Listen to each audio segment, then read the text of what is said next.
Évangile selon Jean. Chapitre 1. Au commencement était la parole, et la parole était avec Dieu, et la parole était Dieu. Elle était au commencement avec Dieu. Toutes choses ont été faites par elle, et rien de ce qui a été fait n'a été fait sans elle. En elle était la vie, et la vie était la lumière des hommes.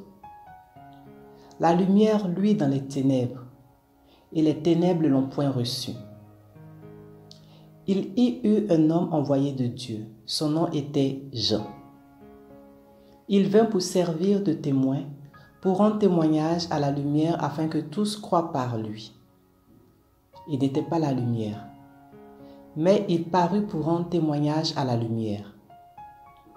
Cette lumière était la véritable lumière qui, en venant dans le monde, éclaire tout homme. Elle était dans le monde et le monde a été fait par elle. Et le monde ne l'a point reconnue. Elle est venue chez les siens et les siens ne l'ont point reçue.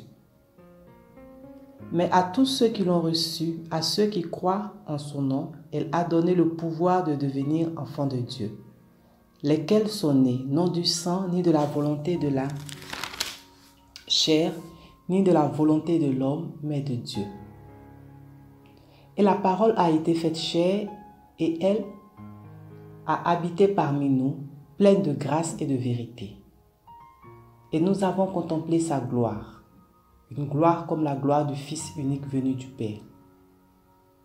Jean lui a rendu témoignage et s'est écrié: c'est celui dont j'ai dit, celui qui vient après moi m'a précédé, car il était avant moi. Et nous avons tous reçu de sa plénitude et grâce sur grâce. Car la loi a été donnée par Moïse, la grâce et la vérité sont venues par Jésus-Christ. Personne n'a jamais vu Dieu. Dieu le Fils unique qui est dans le sein du Père est celui qui l'a fait connaître. Voici le témoignage de Jean. Lorsque les Juifs envoyaient de Jérusalem des sacrificateurs et des Lévites pour lui demander: toi, qui es-tu? Il déclara, et sans restriction, il affirma qu'il n'était pas le Christ. Et ils lui demandaient: quoi donc? Es-tu Élie? Et il dit: je ne le suis point. Es-tu le prophète? Et il répondit: non. Ils lui dirent alors: qui es-tu? Afin que nous donnions une réponse à ceux qui nous ont envoyés. Que dis-tu de toi-même? Moi, dit-il, je suis la voix de celui qui crie dans le désert. Aplanissez le chemin du Seigneur, comme a dit Ésaïe le prophète. Ceux qui avaient été envoyés étaient des pharisiens. Ils lui posèrent encore cette question: pourquoi donc baptises-tu si tu n'es pas le Christ, ni Élie, ni le prophète? Jean leur répondit: moi je baptise d'eau, mais au milieu de vous il y a quelqu'un que vous ne connaissez pas qui vient après moi. Je ne suis pas digne de délier la courroie de ses souliers. Ces choses se passèrent à Béthanie, au-delà du Jourdain, où Jean baptisait. Le lendemain, il vit Jésus venant à lui et il dit: voici l'agneau de Dieu qui ôte le péché du monde. C'est celui dont j'ai dit: après moi vient un homme qui m'a précédé, car il était avant moi. Je ne le connaissais pas, mais c'est afin qu'il soit manifesté à Israël que je suis venu baptiser d'eau. Jean rendit ce témoignage: j'ai vu l'Esprit descendre du ciel comme une colombe et s'arrêter sur lui. Je ne le connaissais pas, mais celui qui m'a envoyé baptiser d'eau m'a dit: celui sur qui tu verras l'Esprit descendre et s'arrêter, c'est celui qui baptise du Saint-Esprit. Et j'ai vu et j'ai rendu témoignage qu'il est le Fils de Dieu. Le lendemain, Jean était encore là avec 2 de ses disciples. Et ayant regardé Jésus qui passait, il dit: voilà l'agneau de Dieu. Les 2 disciples l'entendirent prononcer ces paroles et ils suivirent Jésus. Jésus se retourna et voyant qu'ils le suivaient, il leur dit: que cherchez-vous? Ils lui répondirent: Rabbi, ce qui signifie maître, où demeures-tu? Venez, leur dit-il, et voyez. Ils allèrent et ils virent où il demeurait et ils restèrent auprès de lui ce jour-là. C'était environ la 10e heure. André, frère de Simon-Pierre, était l'un des deux qui avait entendu les paroles de Jean et qui avait suivi Jésus. Ce fut lui qui rencontra le premier son frère Simon et il lui dit: « Nous avons trouvé le Messie, ce qui signifie Christ. » Et il le conduisit vers Jésus. Jésus l'ayant regardé dit: « Tu es Simon, fils de Jonas, tu seras appelé Céphas, ce qui signifie Pierre. » Le lendemain, Jésus voulut se rendre en Galilée et il rencontra Philippe. Il lui dit: « Suis-moi. » Philippe était de Bethsaïda, de la ville d'André et de Pierre.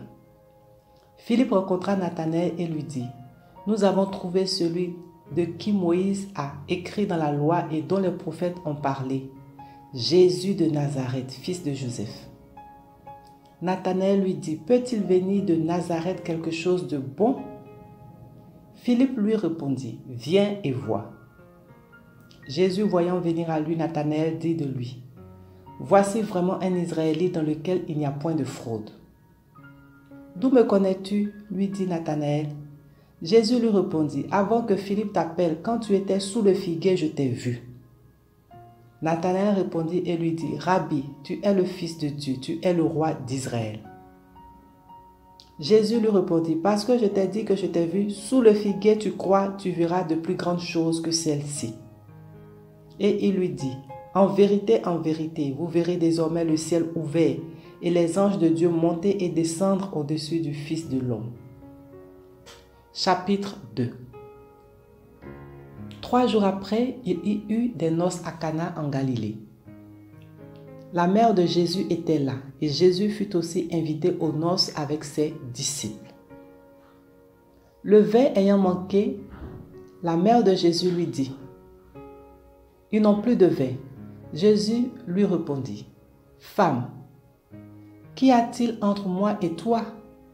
Mon heure n'est pas encore venue. » Sa mère dit au serviteur: « Faites ce qu'il vous dira. » Or, il y avait là 6 vases de pierre, destinés aux purifications des Juifs et contenant chacun 2 ou 3 mesures.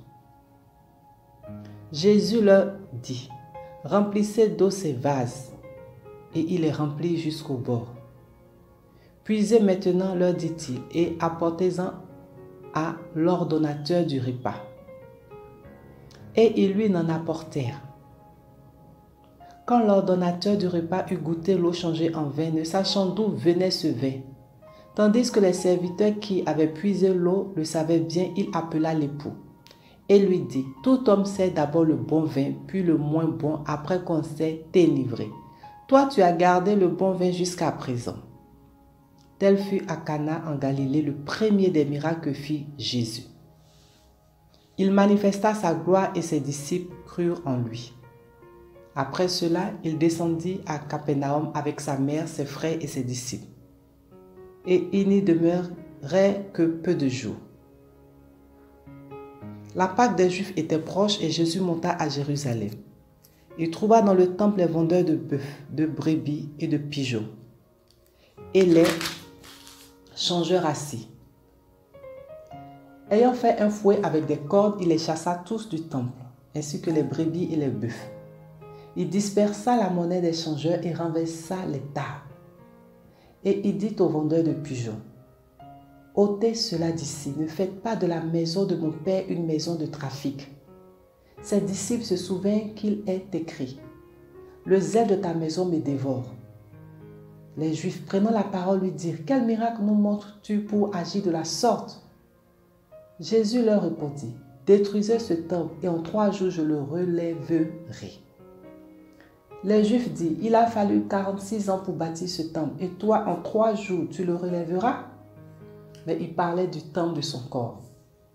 C'est pourquoi lorsqu'il fut ressuscité des morts, ses disciples se souvinrent qu'il avait dit cela et ils crurent à l'écriture et à la parole que Jésus avait dite. Pendant que Jésus était à Jérusalem à la fête de Pâques, plusieurs crurent en son nom, voyant les miracles qu'il faisait.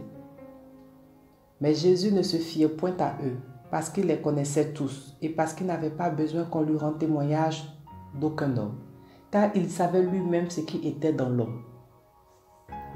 Chapitre 3. Mais il y eut un homme d'entre les pharisiens nommé Nicodème, un chef des Juifs, qui vint lui auprès de Jésus de nuit et lui dit, « Rabbi, nous savons que tu es un docteur venu de Dieu, car personne ne peut faire ces miracles que tu fais si Dieu n'est avec lui. » Jésus lui répondit, « En vérité, je te le dis, si un homme ne naît de nouveau, il ne peut voir le royaume de Dieu. » Nicodème lui dit, « Comment un homme peut-il naître quand il est vieux?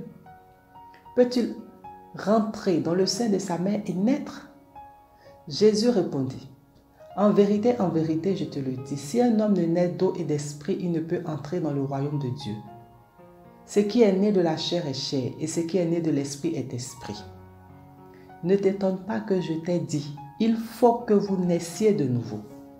Le vent souffle où il veut, et tu en entends le bruit, mais tu ne sais d'où il vient ni où il va. Il en est ainsi de tout homme qui est né de l'esprit. » Nicodème lui dit, « Comment cela peut-il se faire? » Jésus lui répondit, « Tu es le docteur d'Israël et tu ne sais pas ces choses? En vérité, je te le dis, nous disons ce que nous savons et nous rendons témoignage de ce que nous avons vu. Et vous ne recevez pas notre témoignage. Si vous ne croyez pas quand je vous ai parlé des choses terrestres, comment croirez-vous quand je vous parlerai des choses célestes? Personne n'est monté au ciel, si ce n'est celui qui est descendu du ciel, le Fils de l'homme qui est dans le ciel. Et comme Moïse éleva le serpent dans le désert, il faut de même que le Fils de l'homme soit élevé, afin que quiconque croit en lui ait la vie éternelle. Car Dieu a tant aimé le monde qu'il a donné son Fils unique, afin que quiconque croit en lui ne périsse point, mais qu'il ait la vie éternelle. Dieu en effet n'a pas envoyé son Fils dans le monde pour qu'il juge le monde, mais pour que le monde soit sauvé par lui. Celui qui croit en lui n'est point jugé, mais celui qui ne croit pas est déjà jugé, parce qu'il n'a pas cru au nom du Fils unique de Dieu. Et ce jugement, c'est que la lumière étant venue dans le monde, les hommes ont préféré les ténèbres à la lumière parce que leurs œuvres étaient mauvaises. Car quiconque fait le mal est la lumière et ne vient point à la lumière, de peur que ses œuvres ne soient dévoilées. Mais celui qui agit selon la vérité vient à la lumière, afin que ses œuvres soient manifestées, parce qu'elles sont faites en Dieu. Après cela, Jésus, accompagné de ses disciples, se rendit dans la terre de Judée, et là il demeurait avec eux et il baptisait. Jean aussi baptisait à Hénon, près de Salim, parce qu'il y avait là beaucoup d'eau, et on y venait pour être baptisé. Car Jean n'avait pas encore été mis en prison. Or, il s'éleva de la part des disciples de Jean une dispute avec un juif touchant la purification. Il vint trouver Jean et lui dit, « Rabbi, celui qui était avec toi au-delà du Jourdain, et à qui tu as rendu témoignage, voici il baptise, et tous vont à lui. » Jean répondit, « Un homme ne peut recevoir que celui qui lui a été donné du ciel. Vous-même m'êtes témoin que j'ai dit, je ne suis pas le Christ, mais j'ai été envoyé devant lui. Celui à qui appartient l'épouse, c'est l'époux. Mais l'ami de l'époux qui se tient là et qui l'entend éprouve une grande joie à cause de la voix de l'époux. Aussi cette joie qui est la mienne est parfaite. Il faut qu'il croisse et que je diminue. Celui qui vient d'en haut est au-dessus de tous. Celui qui est de la terre est de la terre. Et il parle comme étant de la terre. Celui qui vient du ciel est au-dessus de tous. Il rend témoignage de ce qu'il a vu et entendu et personne ne reçoit son témoignage. Celui qui a reçu son témoignage a certifié que Dieu est vrai, car celui que Dieu a envoyé dit les paroles de Dieu parce que Dieu ne lui donne pas l'esprit avec mesure. Le Père aime le Fils et il a remis toutes choses entre ses mains. Celui qui croit au Fils a la vie éternelle. Celui qui ne croit pas au Fils ne verra point la vie, mais la colère de Dieu demeure sur lui. Chapitre 4. Le Seigneur sut que les pharisiens avaient appris qu'il faisait et baptisait plus de disciples que Jean. Toutefois, Jésus ne baptisait pas lui-même, mais c'étaient ses disciples. Alors il quitta la Judée et retourna en Galilée. Comme il fallait qu'il passe par la Samarie, il arriva dans une ville de Samarie nommée Sichar, près du champ que Jacob avait donné à Joseph son fils. Là se trouvait le puits de Jacob. Jésus, fatigué du voyage, était assis au bord du puits. C'était environ la 6e heure. Une femme de Samarie vint puiser de l'eau. Jésus lui dit, « Donne-moi à boire. » Car ses disciples étaient allés à la ville pour acheter des vivres. La femme samaritaine lui dit, « Comment toi qui es juif me demandes-tu à boire, à moi qui suis une femme samaritaine ?» Les Juifs en effet n'ont pas de relation avec les Samaritains. Jésus lui répondit, « Si tu connaissais le don de Dieu et qui est celui qui te dit, « Donne-moi à boire », tu lui aurais toi-même demandé à boire et il t'aurait donné de l'eau vive. » « Seigneur, lui dit la femme, tu n'as rien pour puiser l'eau et le puits est profond. D'où aurais-tu donc cette eau vive? Es-tu plus grand que notre père Jacob qui nous a donné ce puits et qui en a bu lui-même ainsi que ses fils et ses troupeaux? » Jésus lui répondit, « Quiconque boit de cette eau aura encore soif, mais celui qui boira de l'eau que je lui donnerai n'aura jamais soif. Et l'eau que je lui donnerai deviendra en lui une source d'eau qui jaillira jusque dans la vie éternelle. » La femme lui dit, « Seigneur, donne-moi cette eau, afin que je n'aie plus soif et que je ne vienne plus puiser ici. » « Va, lui dit Jésus, appelle ton mari et viens ici. » La femme répondit, « Je n'ai point de mari. » Jésus lui dit, « Tu as eu raison de dire, je n'ai point de mari, car tu as eu 5 maris et celui que tu as maintenant n'est pas ton mari. En cela tu as dit vrai. Seigneur, lui dit la femme, je vois que tu es prophète. Nos pères ont adoré sur cette montagne et vous dites-vous que le lieu où il faut adorer est à Jérusalem. Femme, lui dit Jésus, crois-moi, l'heure vient où ce ne sera ni sur cette montagne ni à Jérusalem que vous adorerez le Père. Vous adorez ce que vous ne connaissez pas. Nous adorons ce que nous connaissons, car le salut vient des Juifs. Mais l'heure vient, et elle est déjà venue, où les vrais adorateurs adoreront le Père en esprit et en vérité. Car ce sont là les adorateurs que le Père demande. Dieu est esprit et il faut que ceux qui l'adorent en esprit et en vérité. La femme lui dit, je sais que le Messie doit venir, celui qu'on appelle Christ. Quand il sera venu, il nous annoncera toutes choses. Jésus lui dit, je le suis, moi qui te parle. Là-dessus arrivèrent ses disciples qui furent étonnés de ce qu'il parlait avec une femme. Toutefois, aucun ne dit, que demandes-tu? Ou de quoi parles-tu avec elle? Alors la femme ayant laissé sa crue s'en alla dans la ville et dit aux gens, venez voir un homme qui m'a dit tout ce que j'ai fait. Ne serait-ce point le Christ? Il sortit de la ville et il vint vers lui. Pendant ce temps, les disciples pressaient de manger, disant, Rabbi, mange. Mais il leur dit, j'ai à manger une nourriture que vous ne connaissez pas. Les disciples se disaient donc les uns aux autres, quelqu'un lui aurait-il apporté à manger? Jésus leur dit, ma nourriture est de faire la volonté de celui qui m'a envoyé et d'accomplir son œuvre. Ne dites-vous pas qu'il y a encore 4 mois jusqu'à la moisson? Voici, je vous le dis, levez les yeux et regardez les champs qui déjà blanchissent pour la moisson. Celui qui moissonne reçoit un salaire et amasse des fruits pour la vie éternelle, afin que celui qui sème et celui qui moissonne se réjouissent ensemble. Car en ceci, ce qu'on dit est vrai. L'un sème et l'autre moissonne. Je vous ai envoyé moissonner où vous n'avez pas travaillé. D'autres ont travaillé et vous êtes entrés dans leur travail. Plusieurs Samaritains de cette ville crurent tant Jésus à cause de cette déclaration formelle de la femme. Il m'a dit tout ce que j'ai fait. Aussi, quand les Samaritains vinrent le trouver, ils le prièrent de rester auprès d'eux et il resta là 2 jours. Un beaucoup plus grand nombre crurent à cause de sa parole. Et il disait à la femme, ce n'est plus à cause de ce que tu as dit que nous croyons, car nous l'avons entendu nous-mêmes et nous savons qu'il est vraiment le sauveur du monde. Après ces 2 jours, Jésus partit de là pour se rendre en Galilée, car il avait déclaré lui-même qu'un prophète n'est pas honoré dans sa propre patrie. Lorsqu'il arriva en Galilée, il fut bien reçu des Galiléens qui avaient vu tout ce qu'il avait fait à Jérusalem pendant la fête, car eux aussi étaient allés à la fête. Il retourna donc à Cana en Galilée où il avait changé l'eau en vin. Il y avait à Capernaum un officier du roi dont le fils était malade.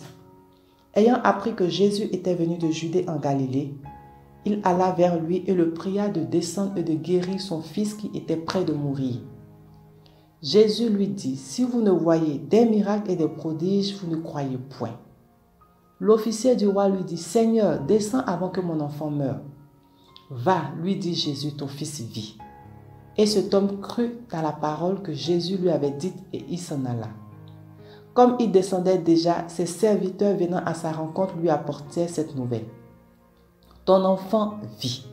Il leur demanda à quelle heure il s'était trouvé mieux et il lui dit hier à la 7e heure. La fièvre l'a quitté. Le père reconnut que c'était à cette heure-là que Jésus lui avait dit ton fils vit. Et il crut, lui et toute sa maison. Jésus fit encore ce second miracle lorsqu'il fut venu de Judée en Galilée. Chapitre 5. Après cela, il y eut une fête des Juifs et Jésus monta à Jérusalem. Or, à Jérusalem, près de la porte des brebis, il y a une piscine qui s'appelle en hébreu Bethesda et qui a 5 portiques. Sous ces portiques étaient couchés un grand nombre des malades, des aveugles, des boiteux, des paralytiques qui attendaient le mouvement de l'eau. Car un ange descendait de temps en temps dans la piscine et agitait l'eau.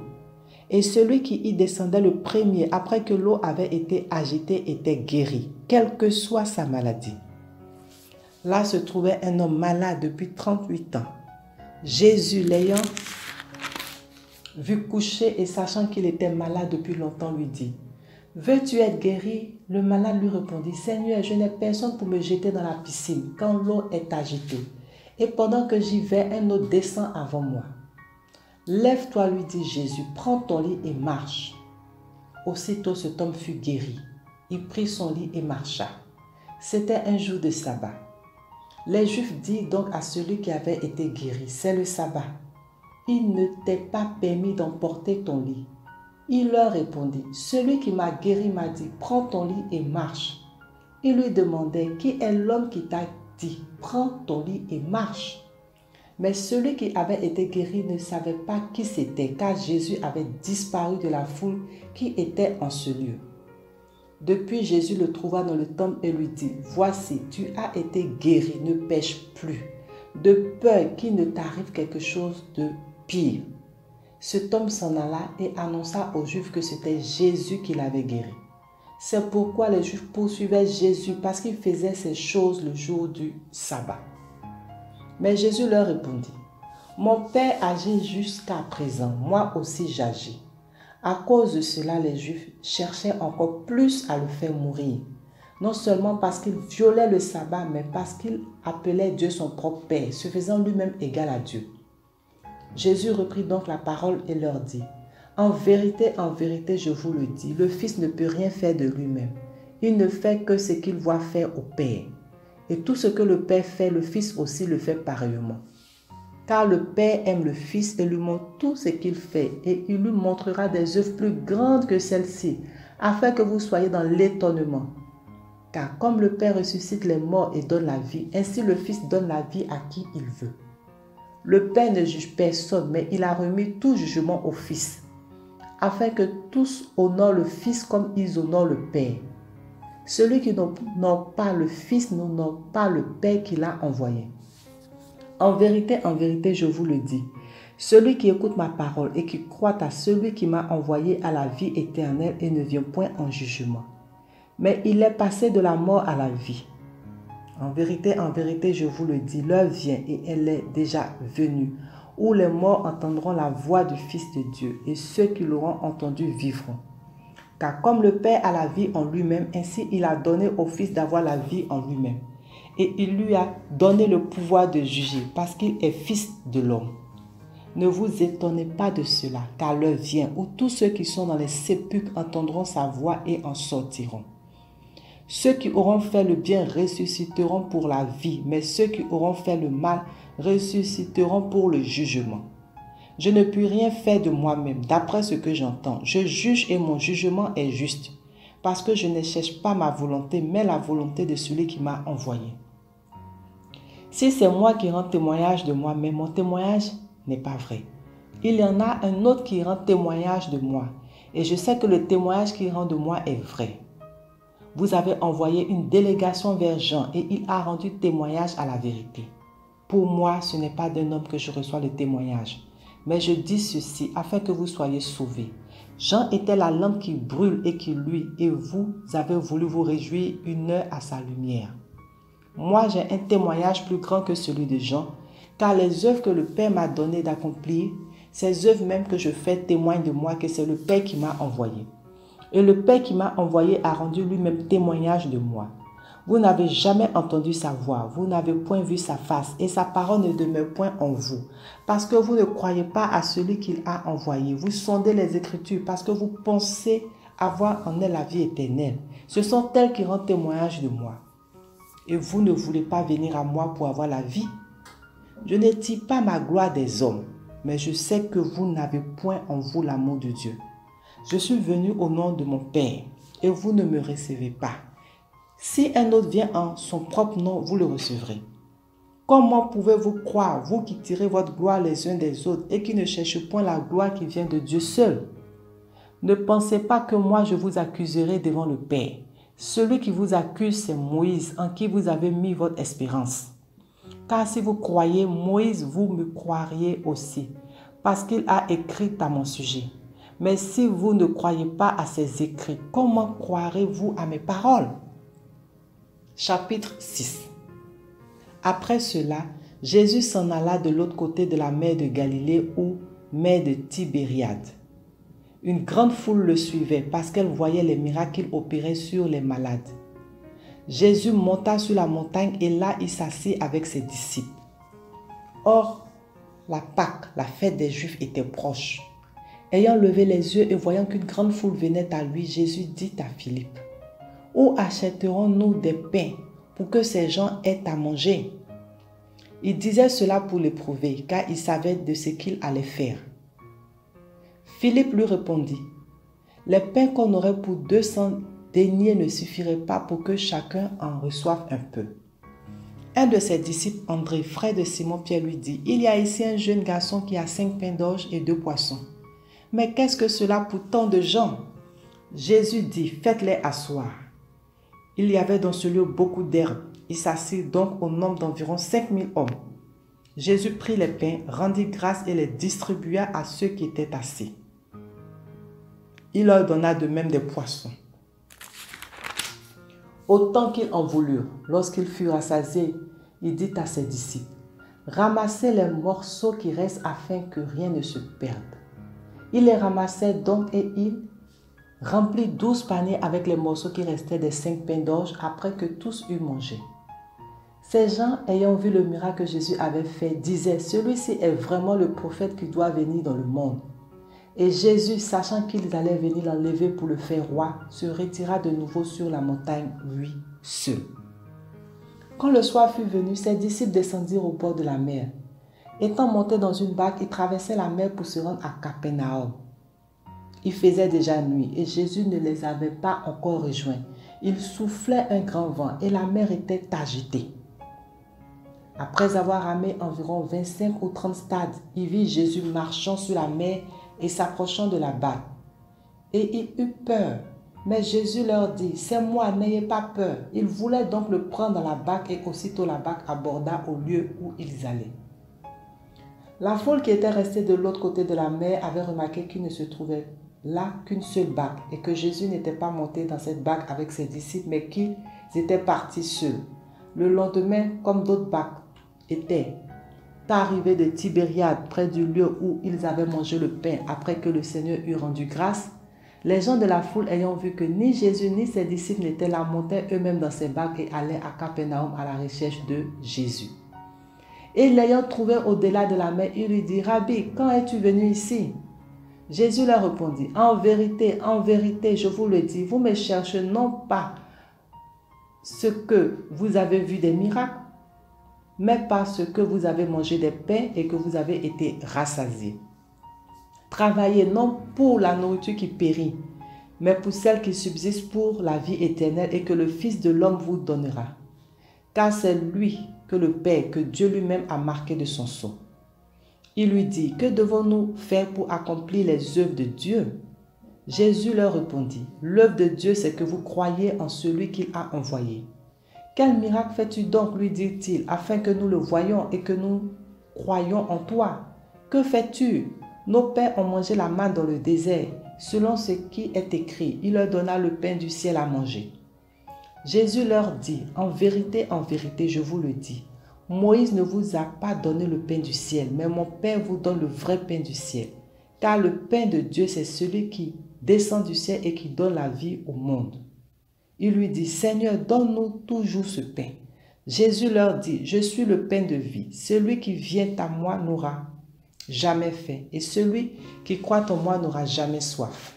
Mais je vous l'ai dit, vous m'avez vu et vous ne croyez point. Tous ceux que le Père me donne viendront à moi et je ne mettrai pas dehors celui qui vient à moi. Car je suis descendu du ciel pour faire non ma volonté, mais la volonté de celui qui m'a envoyé. Or, la volonté de celui qui m'a envoyé, c'est que je ne perde aucun de tous ceux qu'il m'a donnés, mais que je les ressuscite au dernier jour. La volonté de mon Père, c'est que quiconque voit le Fils et croit en lui ait la vie éternelle, et je le ressusciterai au dernier jour. Les Juifs murmuraient à son sujet, parce qu'il avait dit, je suis le pain qui est descendu du ciel. Et il disait, n'est-ce pas là Jésus, le fils de Joseph, celui dont nous connaissons le Père et la Mère? Comment donc, dit-il, je suis descendu du ciel? Jésus leur répondit, ne murmurez pas entre vous, nul ne peut venir à moi si le Père qui m'a envoyé ne l'attire. Et je le ressusciterai au dernier jour. Il est écrit dans les prophètes, ils seront tous enseignés de Dieu. Ainsi, quiconque a entendu le Père et a reçu son enseignement vient à moi. C'est que nul n'a vu le Père, sinon celui qui vient de Dieu. Celui-là a vu le Père. En vérité, je vous le dis, celui qui croit en moi a la vie éternelle. Je suis le pain de vie. Vos pères ont mangé la manne dans le désert et ils sont morts. C'est ici le pain qui descend du ciel, afin que celui qui en mange ne meure point.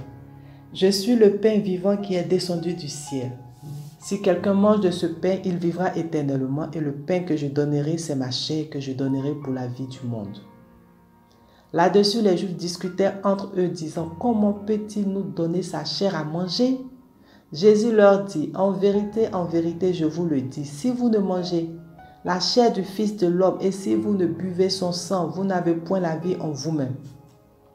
Celui qui mange ma chair et qui boit mon sang a la vie éternelle, et je le ressusciterai au dernier jour. Car ma chair est vraiment une nourriture et mon sang est vraiment un breuvage. Celui qui mange ma chair et qui boit mon sang demeure en moi et je demeure en lui. Comme le Père qui est vivant m'a envoyé et que je vis par le Père, ainsi celui qui me mange vivra par moi. C'est ici le pain qui est descendu du ciel. Il n'en est pas comme de vos pères qui ont mangé la manne et qui sont morts. Celui qui mange ce pain vivra éternellement. Jésus dit ces choses dans la synagogue, enseignant à Capernaum. Plusieurs de ses disciples, après l'avoir entendu dire, cette parole est dure. Qui peut l'écouter? Jésus, sachant en lui-même que ses disciples murmuraient à ce sujet, leur dit, cela vous scandalise-t-il? Et si vous voyez le Fils de l'homme monter où il était auparavant? C'est l'esprit qui vivifie, la chair ne sert à rien. Les paroles que je vous ai dites sont esprit et vie. Mais il en est parmi vous quelques-uns qui ne croient point. Car Jésus savait dès le commencement qui étaient ceux qui ne croyaient point et qui était celui qui le livrerait. Et il ajouta, c'est pourquoi je vous ai dit que nul ne peut venir à moi si cela ne lui a été donné par le Père. Dès ce moment, plusieurs de ses disciples se retirèrent et ils n'allaient plus avec lui. Jésus donc dit aux 12, « Et vous, ne voulez-vous pas aussi vous en aller ?» Simon-Pierre lui répondit, « Seigneur, à qui irions-nous? Tu as les paroles de la vie éternelle. Et nous avons cru et nous avons connu que tu es le Christ, le Saint de Dieu. » Jésus leur répondit, « N'est-ce pas moi qui vous ai choisi, vous les 12, et l'un de vous est un démon. » Il parlait de Judas Iscariote, fils de Simon, car c'était lui qui devait le livrer, lui, l'un des 12. Chapitre 7. Après cela, Jésus parcourait la Galilée, car il ne voulait pas séjourner en Judée parce que les Juifs cherchaient à le faire mourir. Or, la fête des Juifs, la fête des tabernacles était proche. Et ses frères lui dirent, « Pars d'ici et va en Judée, afin que tes disciples voient aussi les œuvres que tu fais. Personne n'agit en secret lorsqu'il désire paraître. Si tu fais ces choses, montre-toi toi-même au monde. » Car ses frères non plus ne croyaient pas en lui. Jésus leur dit, « Mon temps n'est pas encore venu, mais votre temps est toujours prêt. Le monde ne peut vous haïr, moi il me hait, parce que je rends de lui le témoignage que ses œuvres sont mauvaises. Montez-vous à cette fête. Pour moi, je n'y monte pas encore, parce que mon temps n'est pas encore accompli. » Après leur avoir dit cela, il resta en Galilée. Lorsque ses frères furent montés à la fête, et il monta aussi lui-même, non publiquement, mais comme en secret. Les Juifs le cherchaient pendant la fête et disaient, « Où est-il » Il y avait dans la foule une grande rumeur à son sujet. Les uns disaient, « C'est un homme de Dieu », d'autres disaient, « Non, il égale la multitude. » Personne toutefois ne parlait librement de lui par crainte des Juifs. Vers le milieu de la fête, Jésus monta au temple et il enseignait. Les Juifs s'étonnaient, disant, « Comment connaît-il les Écritures, lui qui n'a point étudié ?» Jésus leur répondit, « Ma doctrine n'est pas de moi, mais de celui qui m'a envoyé. Si quelqu'un veut faire sa volonté, il connaîtra si ma doctrine est de Dieu ou si je parle de mon propre chef. Celui qui parle de son propre chef cherche sa propre gloire. Mais celui qui cherche la gloire de celui qui l'a envoyé, celui-là est vrai. Et il n'y a point d'injustice en lui.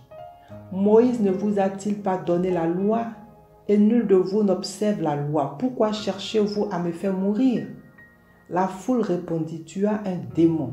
Qui est-ce qui cherche à te faire mourir? » Jésus leur répondit, « J'ai fait une œuvre et vous en êtes tous étonnés. Moïse vous a donné la circoncision. Non qu'elle vienne de Moïse, car elle vient des patriarches. Et vous circoncisez un homme le jour du sabbat. Si un homme reçoit la circoncision le jour du sabbat, afin que la loi de Moïse ne soit pas violée, pourquoi vous irritez-vous contre moi de ce que j'ai guéri un homme tout entier le jour du sabbat? Ne jugez pas selon l'apparence, mais jugez selon la justice. » Quelques habitants de Jérusalem disaient, « N'est-ce pas là celui qu'il cherche à faire mourir? Et voici, il parle librement. » Et ils ne lui disent rien. Est-ce que vraiment les chefs auraient reconnu qu'il est le Christ? Cependant, celui-ci, nous savons d'où il est. Mais le Christ, quand il viendra, personne ne saura d'où il est. Et Jésus, enseignant dans le temple, s'écria, « Vous me connaissez et vous savez d'où je suis? Je ne suis pas venu de moi-même, mais celui qui m'a envoyé est vrai, et vous ne le connaissez pas. Moi, je le connais, car je viens de lui, et c'est lui qui m'a envoyé. » Il cherchait donc à se saisir de lui, et personne ne mit la main sur lui, parce que son heure n'était pas encore venue. Plusieurs parmi la foule crurent en lui et ils disaient, « Le Christ, quand il viendra, fera-t-il plus de miracles que n'en a fait celui-ci » Les pharisiens entendirent la foule murmurant de lui ces choses. Alors les principaux sacrificateurs et les pharisiens envoyaient des huissiers pour le saisir. Jésus dit, « Je suis encore avec vous pour un peu de temps.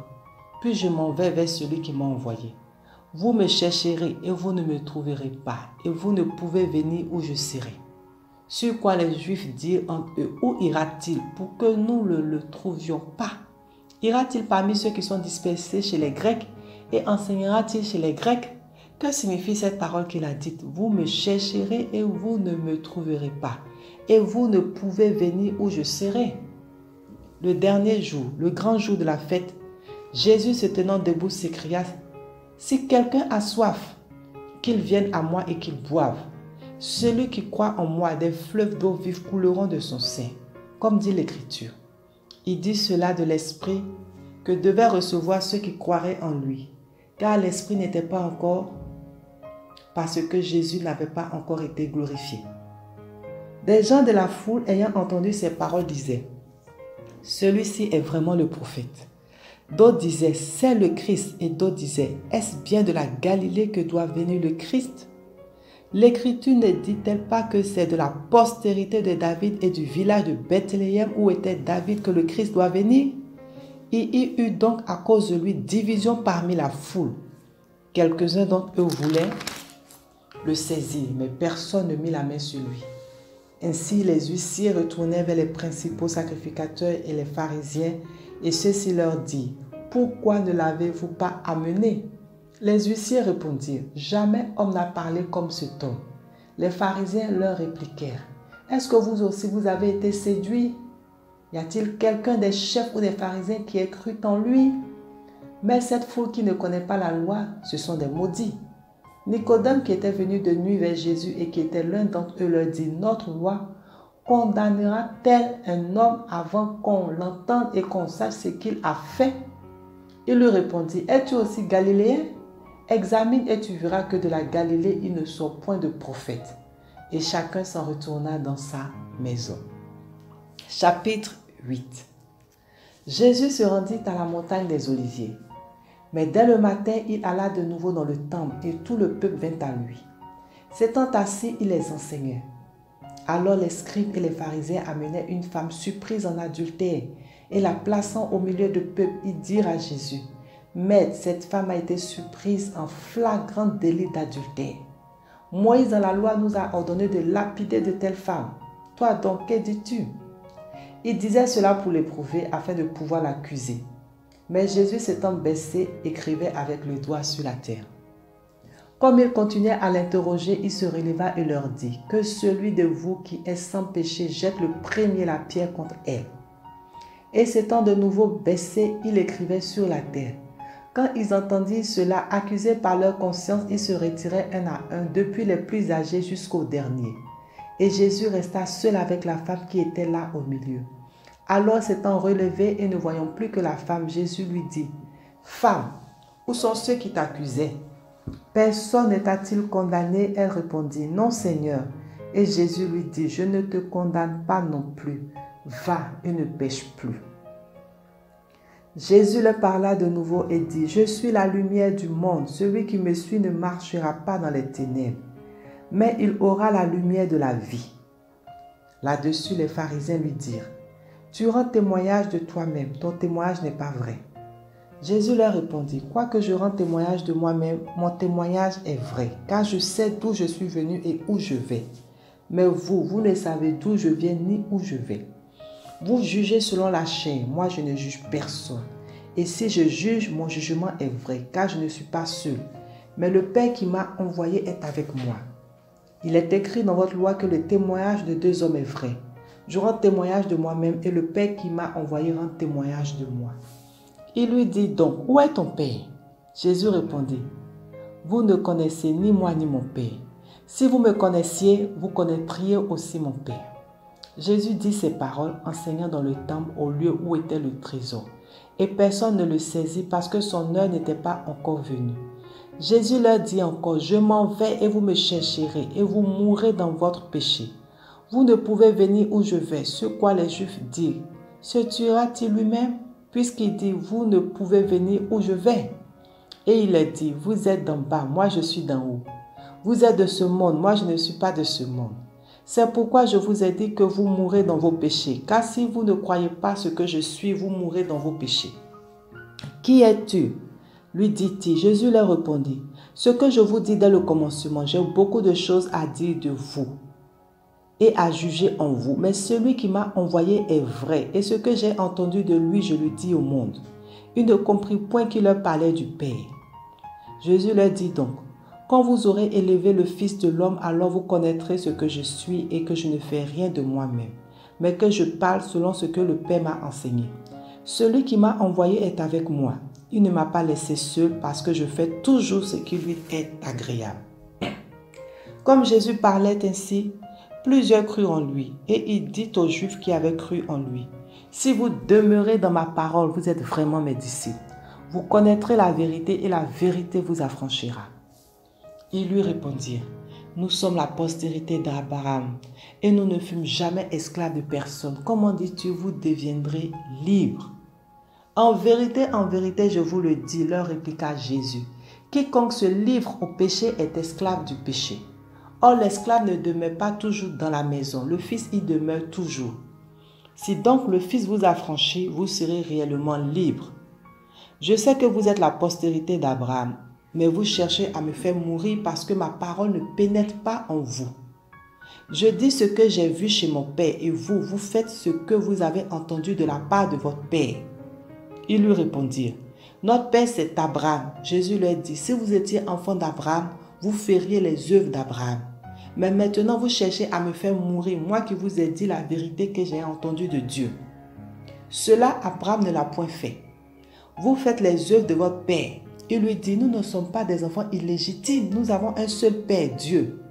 Jésus leur dit, si Dieu était votre père, vous m'aimeriez, car c'est de Dieu que je suis sorti et que je viens. Je ne suis pas venu de moi-même, mais c'est lui qui m'a envoyé. Pourquoi ne comprenez-vous pas mon langage? Parce que vous ne pouvez écouter ma parole.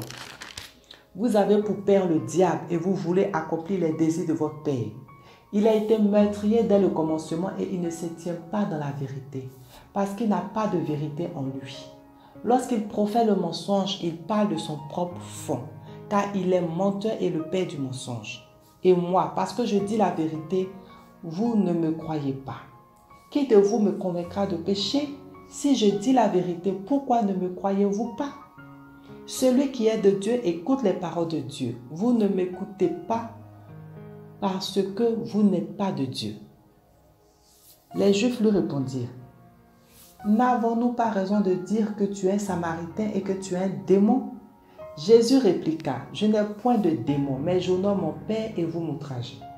Je ne cherche point ma gloire, il en est un qui la cherche et qui juge. En vérité, je vous le dis, si quelqu'un garde ma parole, il ne verra jamais la mort. Maintenant, lui dit les Juifs, nous savons que tu es un démon. Abraham est mort, les prophètes aussi. Et tu dis, si quelqu'un garde ma parole, il ne verra jamais la mort. Es-tu plus grand que notre père Abraham, qui est mort? Les prophètes aussi sont morts. Qui prétends-tu être? Jésus répondit, si je me glorifie moi-même, ma gloire n'est rien. C'est mon Père qui me glorifie, lui que vous dites être votre Dieu et que vous ne connaissez pas. Pour moi, je le connais. Et si je disais que je ne le connais pas, je serais semblable à vous, un menteur. Mais je ne le connais et je garde sa parole. Abraham, votre père, a tressailli de joie de ce qu'il verrait mon jour. Il l'a vu et il s'est réjoui. Les Juifs lui disent, tu n'as pas encore 50 ans et tu as vu Abraham? Jésus leur dit, en vérité, je vous le dis, avant qu'Abraham fût, je suis. Là-dessus, il prit des pierres pour les jeter contre lui.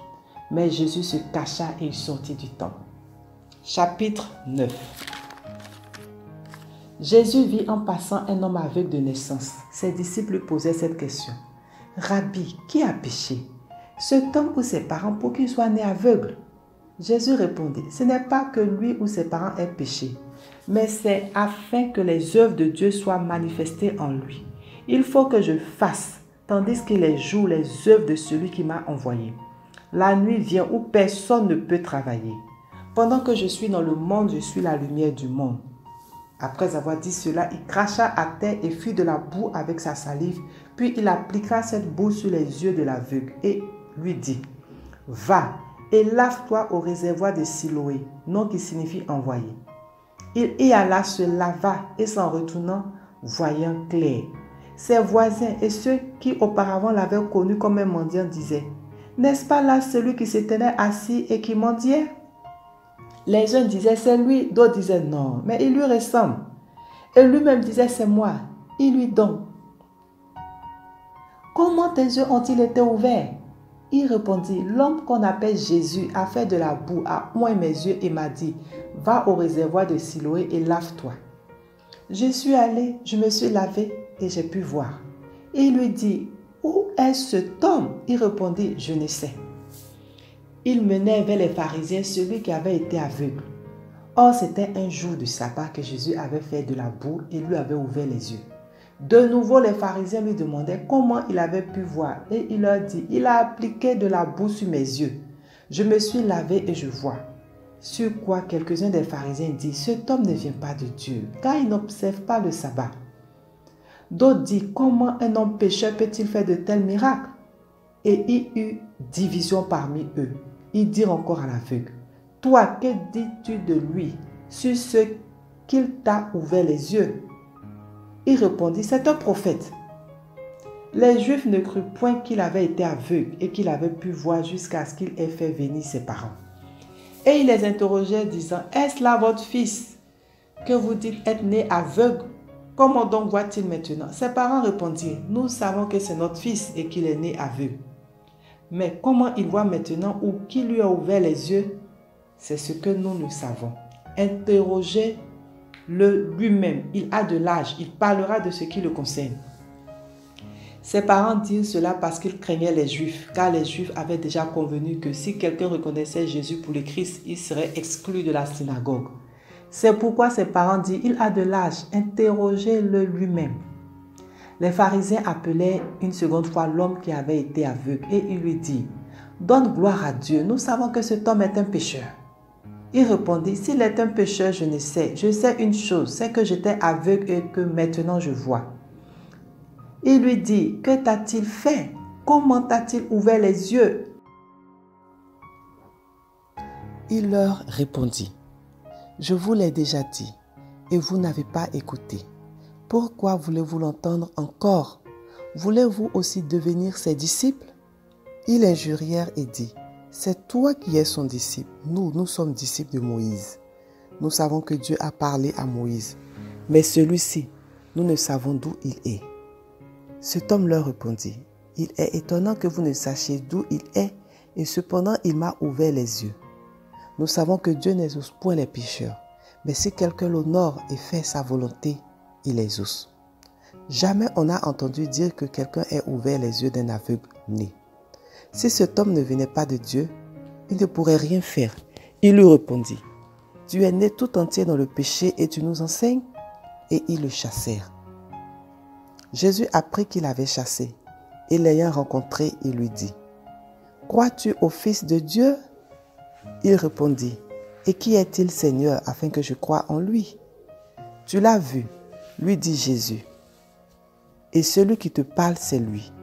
Et il dit, je crois, Seigneur, et il adora. Puis Jésus dit, je suis venu dans ce monde pour un jugement, pour que ceux qui ne voient point voient, et que ceux qui voient deviennent aveugles. Quelques pharisiens qui étaient avec lui, ayant entendu ces paroles, lui dirent, nous aussi sommes-nous aveugles? Jésus leur répondit, si vous étiez aveugles, vous n'auriez pas de péché. Mais maintenant vous dites, nous voyons. C'est pour cela que votre péché subsiste. Chapitre 10. En vérité, je vous le dis, celui qui n'entre pas par la porte dans la bergerie, mais qui y monte par ailleurs est un voleur et un brigand. Mais celui qui entre par la porte est le berger des brebis. Le portier lui ouvre et les brebis entendent sa voix. Il appelle par leur nom les brebis qui lui appartiennent et il les conduit dehors. Lorsqu'il a fait sortir toutes ses propres brebis, il marche devant elles et les brebis le suivent parce qu'elles connaissent sa voix. Elles ne suivront point un étranger, mais elles fuiront loin de lui parce qu'elles ne connaissent pas la voix des étrangers. Jésus leur dit cette parabole, mais ils ne comprirent pas de quoi il leur parlait. Jésus leur dit encore, en vérité, je vous le dis, je suis la porte des brebis. Tous ceux qui sont venus avant moi sont des voleurs et des brigands, mais les brebis ne les ont point écoutés. Je suis la porte. Si quelqu'un entre par moi, il sera sauvé. Il entrera et il sortira et il trouvera des pâturages. Le voleur ne vient que pour dérober, égorger et détruire. Moi, je suis venu afin que les brebis aient la vie et qu'elle l'ait en abondance. Je suis le bon berger. Le bon berger donne sa vie pour ses brebis. Mais le mercenaire qui n'est pas le berger et à qui n'appartiennent pas les brebis voit venir le loup, abandonne les brebis et prend la fuite. Et le loup les ravit et les disperse. Le mercenaire s'enfuit parce qu'il est mercenaire et qu'il ne se met point en peine des brebis. Je suis le bon berger. Je connais mes brebis et elles me connaissent. Comme le Père me connaît et comme je connais le Père, et je donne ma vie pour mes brebis. J'ai encore d'autres brebis qui ne sont pas de cette bergerie. Celles-là, il faut que je les amène. Elles entendront ma voix et il y aura un seul troupeau, un seul berger. Le Père m'aime parce que je donne ma vie afin de la reprendre. Personne ne me l'ôte, mais je la donne de moi-même. J'ai le pouvoir de la donner et j'ai le pouvoir de la reprendre. Tel est l'ordre que j'ai reçu de mon Père. Il y eut de nouveau, à cause de ces paroles, division parmi les Juifs. Plusieurs d'entre eux disaient, « Il a un démon, il est fou. Pourquoi l'écoutez-vous » D'autres disaient, « Ce ne sont pas les paroles d'un démoniaque. Un démon peut-il ouvrir les yeux des aveugles ?» On célébrait à Jérusalem la fête de la dédicace. C'était l'hiver et Jésus se promenait dans le temple sous le portique de Salomon. Les Juifs l'entouraient et lui dirent, « Jusqu'à quand tiendras-tu notre esprit en suspens? Si tu es le Christ, dis-le-nous franchement. » Jésus leur répondit, « Je vous l'ai dit et vous ne croyez pas. Les œuvres que je fais au nom de mon Père rendent témoignage de moi. Mais vous ne croyez pas parce que vous n'êtes pas de mes brebis. Mes brebis entendent ma voix. Je les connais et elles me suivent. Je leur donne la vie éternelle et elles ne périront jamais. Et personne ne les ravira de ma main. Mon Père qui me les a donnés est plus grand que tous et personne ne peut les ravir de la main de mon Père. Moi et le Père, nous sommes un. » Alors les Juifs prirent de nouveau des pierres pour le lapider. Jésus leur dit, « Je vous ai fait voir plusieurs bonnes œuvres venant de mon Père. Pour laquelle me lapidez-vous » Les Juifs lui répondirent, « Ce n'est point pour une bonne œuvre que nous te lapidons, mais pour un blasphème, et parce que toi, qui es-tu homme, tu te fais Dieu. » Jésus leur répondit, « N'est-il pas écrit dans votre loi, j'ai dit, vous êtes des dieux. Si elle a appelé Dieu ceux à qui la parole de Dieu a été adressée, et si l'écriture ne peut être anéantie, celui que le Père a sanctifié et envoyé dans le monde, vous lui dites, tu blasphèmes. Et cela parce que j'ai dit, je suis le Fils de Dieu. Si je ne fais pas les œuvres de mon Père, ne me croyez pas. Mais si je les fais, même si vous ne me croyez point, croyez à ces œuvres, afin que vous sachiez et reconnaissiez que le Père est en moi, et que je suis dans le Père. » Là-dessus, ils cherchaient encore à le saisir, mais il s'échappa de leurs mains. Jésus s'en alla de nouveau au-delà du Jourdain, dans le lieu où Jean avait d'abord baptisé, et il y demeura. Beaucoup de gens vinrent à lui et il disait, « Jean n'a fait aucun miracle, mais tout ce que Jean a dit de cet homme était vrai. » Et dans ce lieu-là, plusieurs crurent en lui. Chapitre 11. Il y avait un homme malade, Lazare de Béthanie, village de Marie et de Marthe sa sœur. C'était cette Marie qui oignit de parfum le Seigneur et qui lui essuya les pieds avec ses cheveux. Et c'était son frère Lazare qui était malade.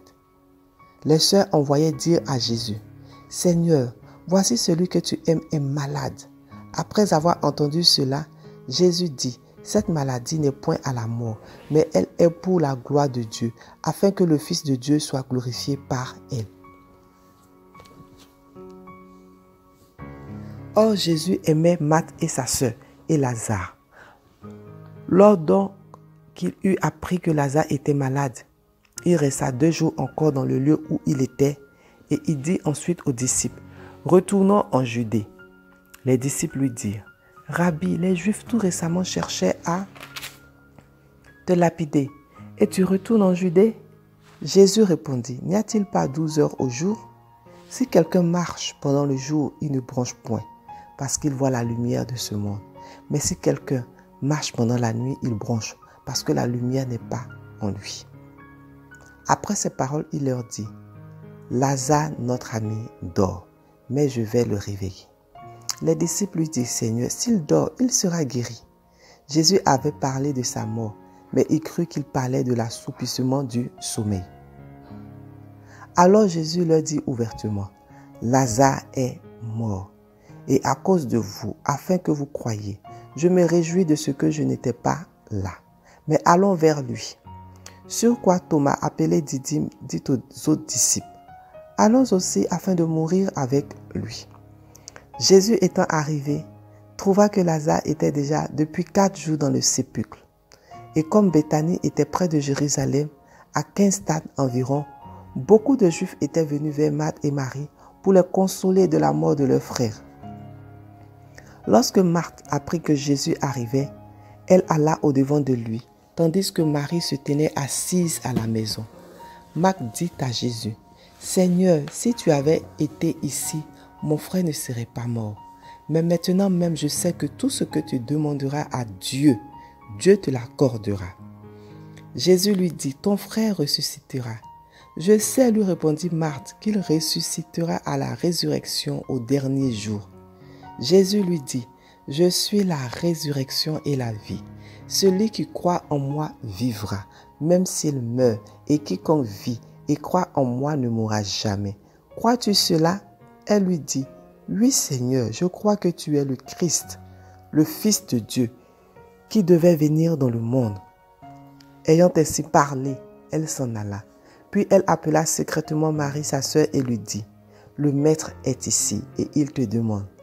Dès que Marie eut entendu, elle se leva promptement et alla vers lui, car Jésus n'était pas encore entré dans le village, mais il était dans le lieu où Marthe l'avait rencontré.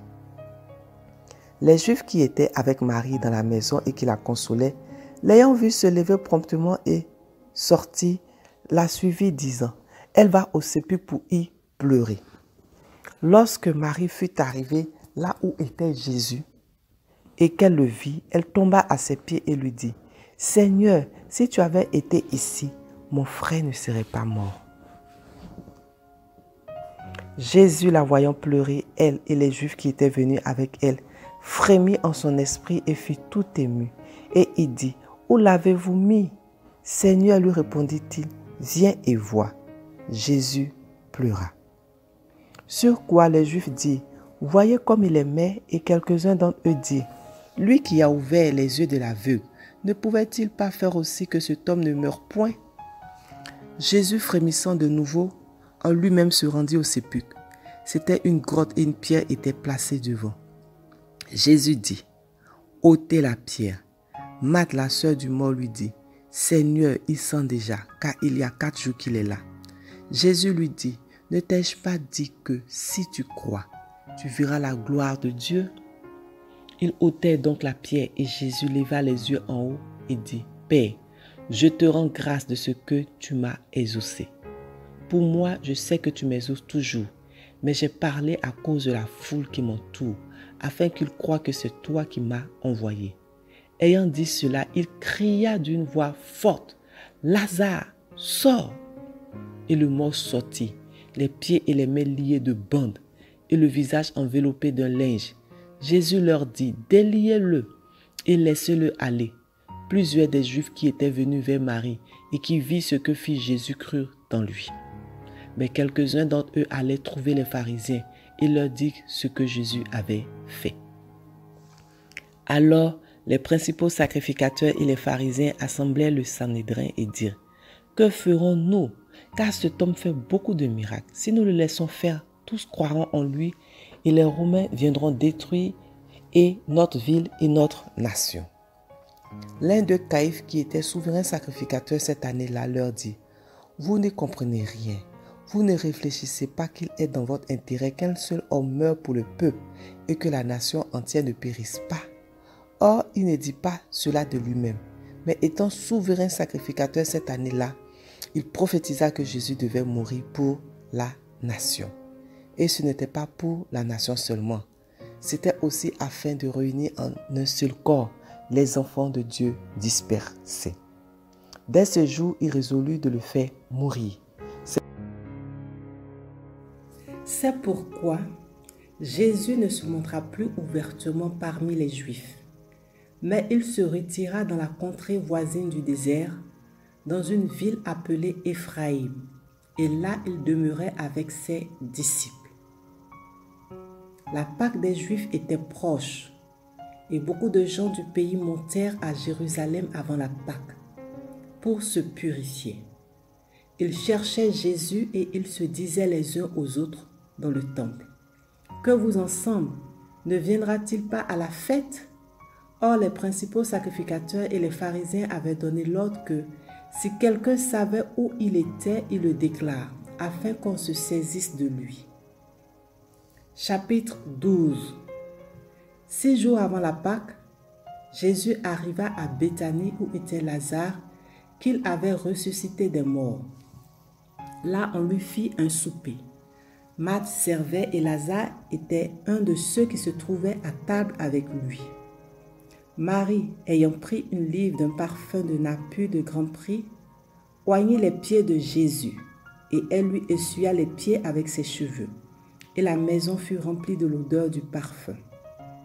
Un de ses disciples, Judas Iscariote, fils de Simon, celui qui devait le livrer, dit: « Pourquoi n'a-t-on pas vendu ce parfum 300 deniers pour les donner aux pauvres ?»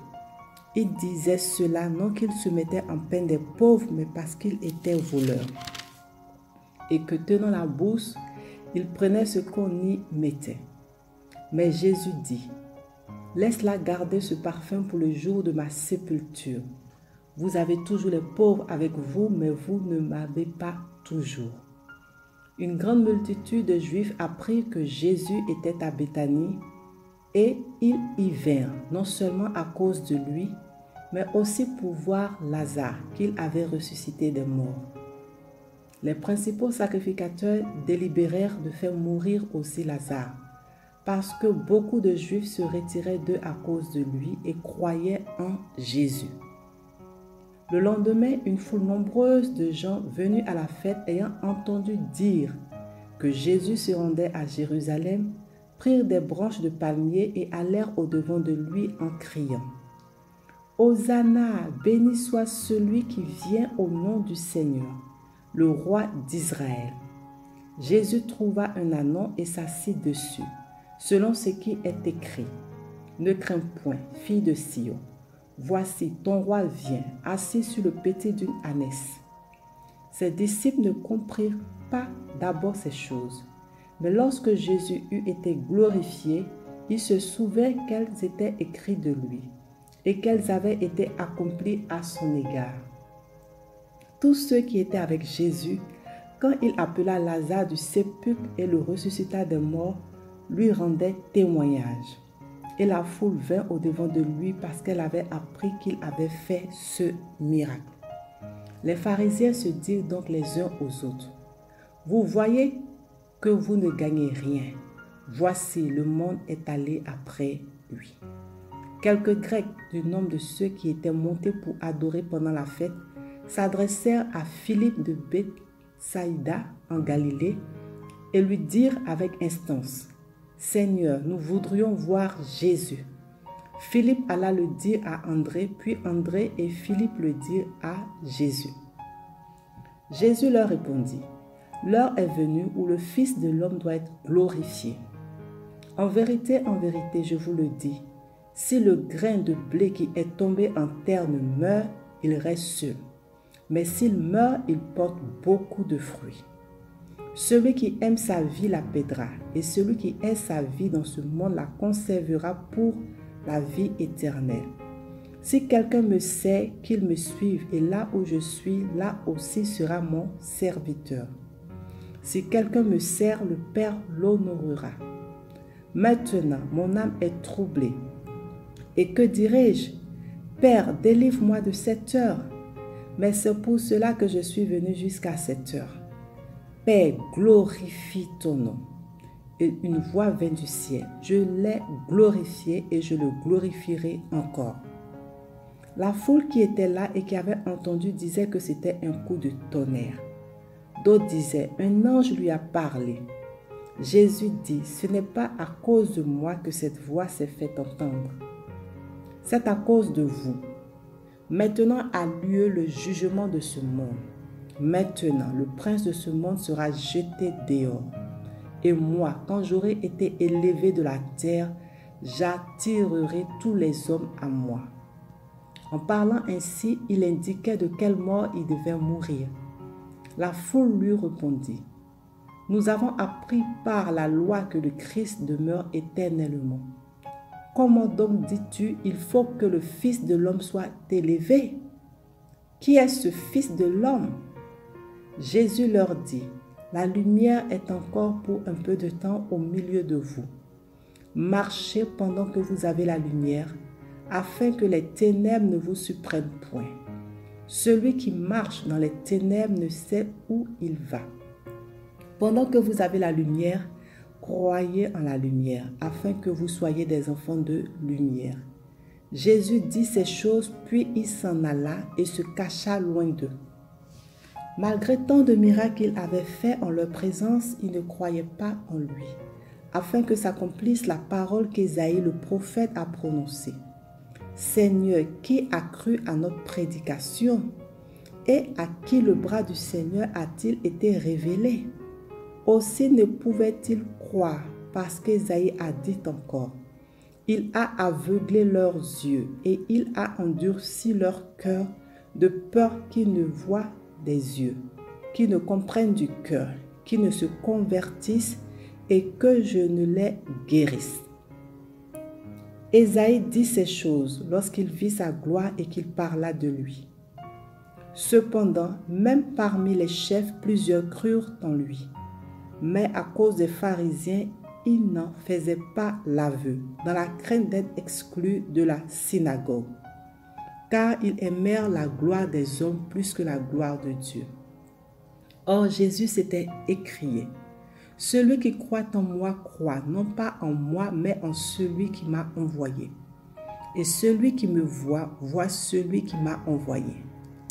Je suis venu comme une lumière dans le monde, afin que quiconque croit en moi ne demeure pas dans les ténèbres. Si quelqu'un entend mes paroles et ne les garde point, ce n'est pas moi qui le juge. Car je suis venu non pour juger le monde, mais pour sauver le monde. Celui qui me rejette et qui ne reçoit pas mes paroles a son juge. La parole que j'ai annoncée, c'est elle qui le jugera au dernier jour.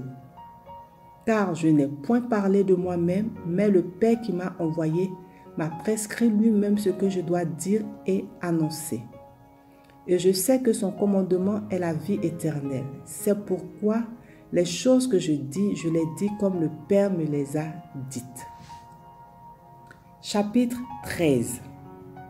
Avant la fête de Pâques, Jésus, sachant que son heure était venue de passer de ce monde au Père, et ayant aimé les siens qui étaient dans le monde, mit le comble à son amour pour eux.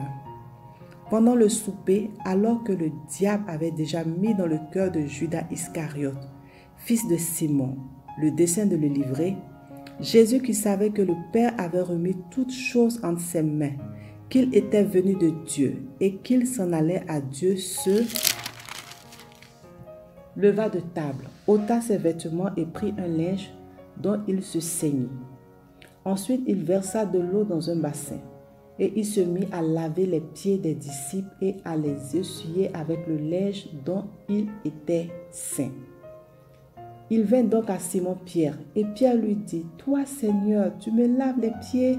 Jésus lui répondit, « Ce que je fais, tu ne le comprends pas maintenant, mais tu le comprendras bientôt. » Pierre lui dit, « Non, jamais tu ne me laveras les pieds. » Jésus lui répondit, « Si je ne te lave, tu n'auras point de part avec moi. » Simon-Pierre lui dit, « Seigneur, non seulement les pieds, mais encore les mains et la tête. » Jésus lui dit, « Celui qui est baigné n'a besoin que de se laver les pieds pour être entièrement pur. Et vous êtes purs, mais non pas tous. » Car il connaissait celui qui allait le livrer. C'est pourquoi il dit, « Vous n'êtes pas tous purs. » Après qu'il leur eut lavé les pieds et qu'il eut pris ses vêtements, il se remit à table et leur dit, « Comprenez-vous ce que je vous ai fait? Vous m'appelez Maître et Seigneur et vous dites bien, car je le suis. Si donc je vous ai lavé les pieds, moi le Seigneur et le Maître, vous devez aussi vous laver les pieds les uns aux autres. Car je vous ai donné un exemple afin que vous fassiez comme je vous ai fait. En vérité, je vous le dis, le serviteur n'est pas plus grand que son Seigneur, ni l'apôtre plus grand que celui qui l'a envoyé. Si vous savez ces choses, vous êtes heureux, pourvu que vous les pratiquiez. Ce n'est pas de vous tous que je parle, je connais ceux que j'ai choisis. Mais il faut que l'Écriture s'accomplisse. Celui qui mange avec moi le pain a levé son talon contre moi. Dès à présent, je vous le dis, avant que la chose arrive, afin que lorsqu'elle arrivera, vous croyiez ce que je suis.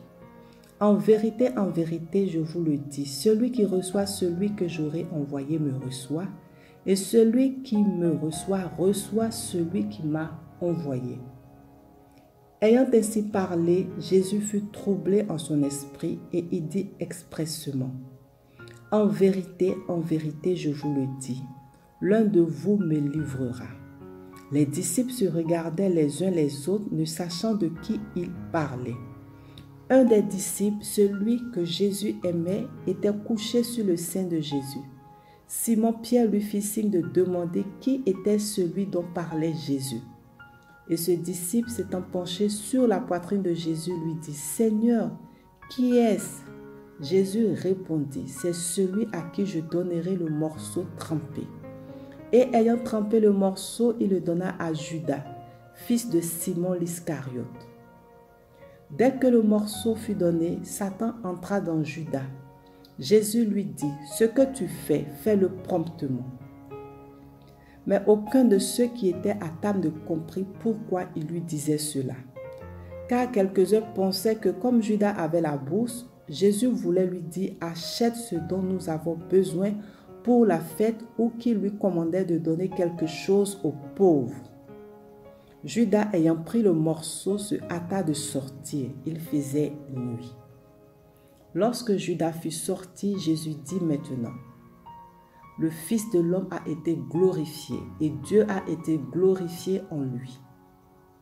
Si Dieu a été glorifié en lui, Dieu aussi le glorifiera en lui-même et il le glorifiera bientôt. Mes petits enfants, je suis pour peu de temps encore avec vous. Vous me chercherez et comme j'ai dit aux Juifs, vous ne pouvez venir où je vais. Je vous le dis aussi maintenant. Je vous donne un commandement nouveau. Aimez-vous les uns les autres comme je vous ai aimés. Vous aussi, aimez-vous les uns les autres. À ceci, tous connaîtront que vous êtes mes disciples, si vous avez de l'amour les uns pour les autres.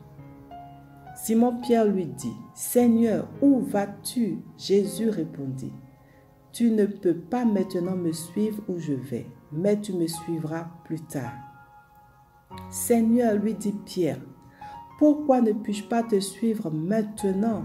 Je donnerai ma vie pour toi. » Jésus répondit, « Tu donneras ta vie pour moi. En vérité, je te le dis, le coq ne chantera pas que tu ne m'aies renié 3 fois. » Chapitre 14. Que votre cœur ne se trouble point, croyez en Dieu et croyez en moi. Il y a plusieurs demeures dans la maison de mon Père. Si cela n'était pas, je vous l'aurais dit, je vais vous préparer une place. Et lorsque je m'en serai allé et que je vous aurai préparé une place, je reviendrai et je vous prendrai avec moi, afin que là où je suis, vous y soyez aussi. Vous savez où je vais et vous en savez le chemin. Thomas lui dit, « Seigneur, nous ne savons où tu vas. Comment pouvons-nous en savoir le chemin ?» Jésus lui dit, « Je suis le chemin, la vérité et la vie. Nul ne vient au Père que par moi. Si vous me connaissiez, vous connaîtriez aussi mon Père. Et dès maintenant, vous le connaissez et vous l'avez su. » Philippe lui dit, « Seigneur, montre-nous le Père et cela nous suffit. » Jésus lui dit, « Il y a si longtemps que je suis avec vous et tu ne m'as pas connu, Philippe? Celui qui m'a vu a vu le Père. Comment dis-tu, montre-nous le Père? Ne crois-tu pas que je suis dans le Père et que le Père est en moi? Les paroles que je vous dis, je ne les dis pas de moi-même. Et le Père qui demeure en moi, c'est lui qui fait les œuvres. Croyez-moi, je suis dans le Père et le Père est en moi. Croyez du moins à cause de ses œuvres. En vérité, je vous le dis, celui qui croit en moi fera aussi les œuvres que je fais. Et il en fera de plus grandes parce que je m'en vais au Père. Et tout ce que vous demanderez en mon nom, je le ferai, afin que le Père soit glorifié dans le Fils. Si vous me demandez quelque chose en mon nom, je le ferai. Si vous m'aimez, gardez mes commandements. Et moi, je prierai le Père et il vous donnera un autre consolateur, afin qu'il demeure éternellement avec vous. L'Esprit de vérité que le monde ne peut recevoir parce qu'il ne le voit point et ne le connaît point. Mais vous, Vous le connaissez car il demeure avec vous et il sera en vous. Je ne vous laisserai pas orphelin, je viendrai à vous. Encore un peu de temps et le monde ne me verra plus, mais vous, vous me verrez, car je vis et vous vivrez aussi. En ce jour-là, vous connaîtrez que je suis en mon Père, que vous êtes en moi et que je suis en vous. Celui qui a mes commandements et qui les garde, c'est celui qui m'aime. Et celui qui m'aime sera aimé de mon Père. Je l'aimerai et je me ferai connaître à lui. Jude, non pas l'Iscariote, lui dit, « Seigneur, d'où vient que tu te feras connaître à nous et non au monde ?» Jésus lui répondit, « Si quelqu'un m'aime, il gardera ma parole, et mon Père l'aimera. Nous viendrons à lui et nous ferons notre demeure chez lui. Celui qui ne m'aime pas ne garde point mes paroles. Et la parole que vous entendez n'est pas de moi, mais du Père qui m'a envoyé. Je vous ai dit ces choses pendant que je demeure avec vous. Mais le Consolateur, l'Esprit Saint, que le Père enverra en mon nom, vous enseignera toutes choses et vous rappellera tout ce que je vous ai dit. Je vous laisse la paix, je vous donne ma paix. Je ne vous donne pas comme le monde donne, que votre cœur ne se trouble point et ne s'alarme point. Vous avez entendu que je vous ai dit, je m'en vais et je reviens vers vous. Si vous m'aimiez, vous vous réjouiriez de ce que je vais au Père, car le Père est plus grand que moi. Et maintenant, je vous ai dit ces choses avant qu'elles arrivent, afin que lorsqu'elles arriveront, vous croyiez. Je ne parlerai plus guère avec vous, car le prince du monde vient, il n'a rien en moi. Mais afin que le monde sache que j'aime le Père et que j'agis selon l'ordre que le Père m'a donné, levez-vous, partons d'ici. Chapitre 15. Je suis le vrai cep et mon Père est le vigneron. Tout sarment qui est en moi et qui ne porte pas de fruit, il le retranche. Et tout sarment qui porte du fruit, il le monte afin qu'il porte encore plus de fruits. Déjà vous êtes purs à cause de la parole que je vous ai annoncée. Demeurez en moi et je demeurerai en vous. Comme le sarment ne peut de lui-même porter du fruit s'il ne demeure attaché au cep, ainsi vous ne le pouvez pas non plus si vous ne demeurez en moi. Je suis le cep, vous êtes les sarments. Celui qui demeure en moi et en qui je demeure porte beaucoup de fruits, car sans moi vous ne pouvez rien faire. Si quelqu'un ne demeure pas en moi, il est jeté dehors comme le sarment et il sèche. Puis on le ramasse, on le jette au feu et il brûle. Si vous demeurez en moi et que mes paroles demeurent en vous, demandez ce que vous voudrez et cela vous sera accordé. Si vous portez beaucoup de fruits, c'est ainsi que mon Père sera glorifié et que vous serez mes disciples. Comme le Père m'a aimé, je vous ai aussi aimé. Demeurez dans mon amour. Si vous gardez mes commandements, vous demeurerez dans mon amour. De même que j'ai gardé les commandements de mon Père et que je demeure dans son amour. Je vous ai dit ces choses afin que ma joie soit en vous et que votre joie soit parfaite. C'est ici mon commandement, aimez-vous les uns les autres comme je vous ai aimés. Il n'y a pas de plus grand amour que de donner sa vie pour ses amis. Vous êtes mes amis si vous faites ce que je vous commande. Je ne vous appelle plus serviteur, parce que le serviteur ne sait pas ce que fait son maître. Mais je vous ai appelé amis, parce que je vous ai fait connaître tout ce que j'ai appris de mon Père. Ce n'est pas vous qui m'avez choisi, mais moi. Je vous ai choisi et je vous ai établi afin que vous alliez et que vous portiez du fruit et que votre fruit demeure, afin que ce que vous demanderez au Père en mon nom, il vous le donne. Ce que je vous commande, c'est de vous aimer les uns les autres. Si le monde vous hait, sachez qu'il m'a haï avant vous. Si vous étiez du monde, le monde aimerait ce qui est à lui. Mais parce que vous n'êtes pas du monde et que je vous ai choisi du milieu du monde, à cause de cela, le monde vous hait. Souvenez-vous de la parole que je vous ai dite. Le serviteur n'est pas plus grand que son maître. S'ils m'ont persécuté, ils vous persécuteront aussi. S'ils ont gardé ma parole, ils garderont aussi la vôtre. Mais ils vous feront toutes ces choses à cause de mon nom, parce qu'ils ne connaissent pas celui qui m'a envoyé. Si je n'étais pas venu et que je ne leur ai point parlé, ils n'auraient pas de péché. Mais maintenant, ils n'ont aucune excuse de leur péché. Celui qui me hait est aussi mon Père. Si je n'avais pas fait parmi eux des œuvres que nul autre n'a faites, ils n'auraient pas de péché. Mais maintenant, ils les ont vus et ils ont haï et moi et mon Père. Mais cela est arrivé afin que s'accomplisse la parole qui est écrite dans leur loi. Ils m'ont haï sans cause.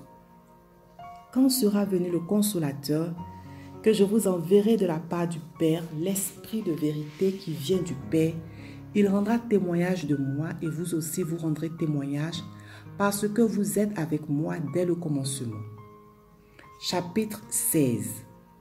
Je vous ai dit ces choses afin qu'elles ne soient pas pour vous une occasion de chute. Ils vous excluront des synagogues et même l'heure vient où quiconque vous fera mourir croira rendre un culte à Dieu. Et ils agiront ainsi parce qu'ils n'ont connu ni le Père ni moi. Je vous ai dit ces choses afin que lorsque l'heure sera venue, vous vous souveniez que je vous les ai dites. Je ne vous en ai pas parlé dès le commencement parce que j'étais avec vous. Maintenant, je m'en vais vers celui qui m'a envoyé. Et aucun de vous ne me demande où vas-tu? Mais parce que je vous ai dit ces choses, la tristesse a rempli votre cœur. Cependant, je vous dis la vérité, il vous est avantageux que je m'en aille, car si je ne m'en vais pas, le Consolateur ne viendra pas vers vous. Mais si je m'en vais, je vous l'enverrai. Et quand il sera venu, il convaincra le monde en ce qui concerne le péché, la justice et le jugement. En ce qui concerne le péché, parce qu'il ne croit pas en moi, la justice parce que je vais au Père et que vous ne me verrez plus. Le jugement parce que le prince de ce monde est jugé. J'ai encore beaucoup de choses à vous dire, mais vous ne pouvez pas les porter maintenant. Quand le Consolateur sera venu, l'Esprit de vérité, il vous conduira dans toute la vérité. Car il ne parlera pas de lui-même, mais il dira tout ce qu'il aura entendu et il vous annoncera les choses à venir. Il me glorifiera parce qu'il prendra de ce qui est à moi et vous l'annoncera. Tout ce que le Père a est à moi. C'est pourquoi j'ai dit qu'il prend de ce qui est à moi et qu'il vous l'annoncera. Encore un peu de temps et vous ne me verrez plus. Et puis encore un peu de temps et vous me verrez parce que je vais au Père. Là-dessus, quelques-uns de ses disciples dirent entre eux, « Que signifie ce qu'il nous dit? Encore un peu de temps et vous ne me verrez plus. Et puis encore un peu de temps et vous me verrez. Et parce que je vais au Père, il disait donc, que signifie ce qu'il dit encore un peu de temps? Nous ne savons de quoi il parle. » Jésus, sachant qu'il voulait l'interroger, leur dit, « Vous vous questionnez les uns les autres sur ce que j'ai dit, encore un peu de temps et vous ne me verrez plus, et puis encore un peu de temps et vous me verrez. En vérité, je vous le dis, vous pleurerez et vous vous lamenterez et le monde se réjouira. Vous serez dans la tristesse, mais votre tristesse se changera en joie. La femme, lorsqu'elle enfante, éprouve de la tristesse parce que son heure est venue. Mais lorsqu'elle a donné le jour à l'enfant, elle ne se souvient plus de la souffrance à cause de la joie qu'elle a de ce qu'un homme est né dans le monde. Vous donc aussi, vous êtes maintenant dans la tristesse, mais je vous reverrai et votre cœur se réjouira, et nul ne vous ravira votre joie. En ce jour-là, vous ne m'interrogerez plus sur rien. en vérité, je vous le dis, ce que vous me demanderez au Père, il vous le donnera en mon nom. Jusqu'à présent, vous n'avez rien demandé en mon nom. Demandez et vous recevrez, afin que votre joie soit parfaite. Je vous ai dit ces choses en parabole. L'heure vient où je ne vous parlerai plus en parabole, mais où je vous parlerai ouvertement du Père. En ce jour, vous demanderez en mon nom et je ne vous dis pas que je prierai le Père pour vous. Car le Père lui-même vous aime parce que vous m'avez aimé et que vous avez cru que je suis sorti de Dieu. Je suis sorti du Père et je suis venu dans le monde. Maintenant, je quitte le monde et je vais au Père. Ses disciples lui disent, voici maintenant tu parles ouvertement et tu n'emploies aucune parabole. Maintenant, nous savons que tu sais toutes choses et que tu n'as pas besoin que quelqu'un t'interroge. C'est pourquoi nous croyons que tu es sorti de Dieu. Jésus leur répondit, vous croyez maintenant. Voici l'heure vient et elle est déjà venue, où vous serez dispersés chacun de son côté et où vous me laisserez seul. Mais je ne suis pas seul, car le Père est avec moi. Je vous ai dit ces choses afin que vous ayez la paix en moi. Vous aurez des tribulations dans le monde, mais prenez courage, j'ai vaincu le monde. Chapitre 17. Après avoir ainsi parlé, Jésus leva les yeux au ciel et dit, Père, l'heure est venue. Glorifie ton Fils afin que ton Fils te glorifie, selon que tu lui as donné pouvoir sur toute chair, afin qu'il accorde la vie éternelle à tout ce que tu lui as donné. Or, la vie éternelle, c'est qu'ils te connaissent, toi, le seul vrai Dieu, et celui que tu as envoyé, Jésus-Christ. Je t'ai glorifié sur la terre, j'ai achevé l'œuvre que tu m'as donné à faire. Et maintenant, toi, Père, glorifie-moi auprès de toi-même, de la gloire que j'avais auprès de toi avant que le monde soit. J'ai fait connaître ton nom aux hommes que tu m'as donnés du milieu du monde. Ils étaient à toi et tu me les as donnés et ils ont gardé ta parole. Maintenant, ils ont connu que tout ce que tu m'as donné vient de toi. Car je leur ai donné les paroles que tu m'as données. Et ils les ont reçues. Et ils ont vraiment connu que je suis sorti de toi. Et ils ont cru que tu m'as envoyé. C'est pour eux que je prie. Je ne prie pas pour le monde, mais pour ceux que tu m'as donnés. Parce qu'ils sont à toi. Et tout ce qui est à moi est à toi. Et ce qui est à toi est à moi. Et je suis glorifié en eux. Je ne suis plus dans le monde et ils sont dans le monde et je vais à toi. Père Saint, garde-les en ton nom que tu m'as donné afin qu'ils soient un comme nous. Lorsque j'étais avec eux dans le monde, je les gardais en ton nom. J'ai gardé ce que tu m'as donné et aucun d'eux ne s'est perdu, sinon le fils de perdition, afin que l'écriture soit accomplie. Et maintenant je vais à toi et je dis ces choses dans le monde, afin qu'ils aient en eux ma joie parfaite. Je leur ai donné ta parole et le monde les a haïs, parce qu'ils ne sont pas du monde, comme moi je ne suis pas du monde. Je ne te prie pas de les ôter du monde, mais de les préserver du malin. Ils ne sont pas du monde, comme moi je ne suis pas du monde.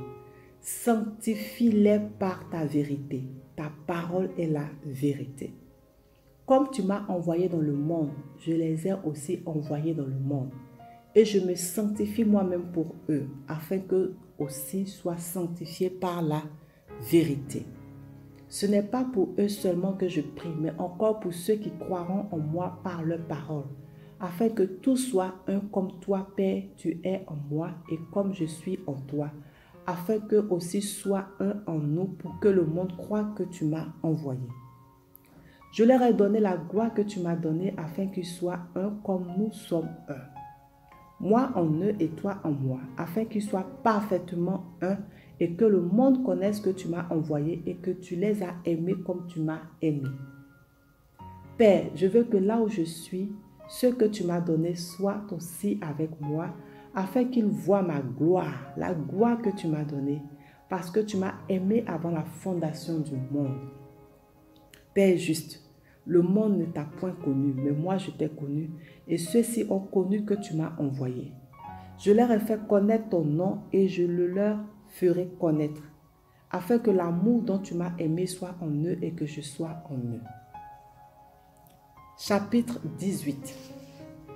Lorsqu'il eut dit ces choses, Jésus alla avec ses disciples de l'autre côté du torrent du Cédron, où se trouvait un jardin dans lequel il entra, lui et ses disciples. Judas qui le livrait connaissait ce lieu parce que Jésus et ses disciples s'y étaient souvent réunis. Judas donc, ayant pris la cohorte et des huissiers qu'envoyaient les principaux sacrificateurs et les pharisiens, vint là avec des lanternes, des flambeaux et des armes. Jésus, sachant tout ce qui devait lui arriver, s'avança et leur dit, « Qui cherchez-vous » Ils lui répondirent, « Jésus de Nazareth. » Jésus leur dit, « C'est moi. » Et Judas qui le livrait était avec eux. Lorsque Jésus leur eut dit, « C'est moi », ils reculaient et tombèrent par terre. Il leur demanda de nouveau, « Qui cherchez-vous » Et ils dirent, « Jésus de Nazareth. » Jésus répondit, « Je vous ai dit que c'est moi.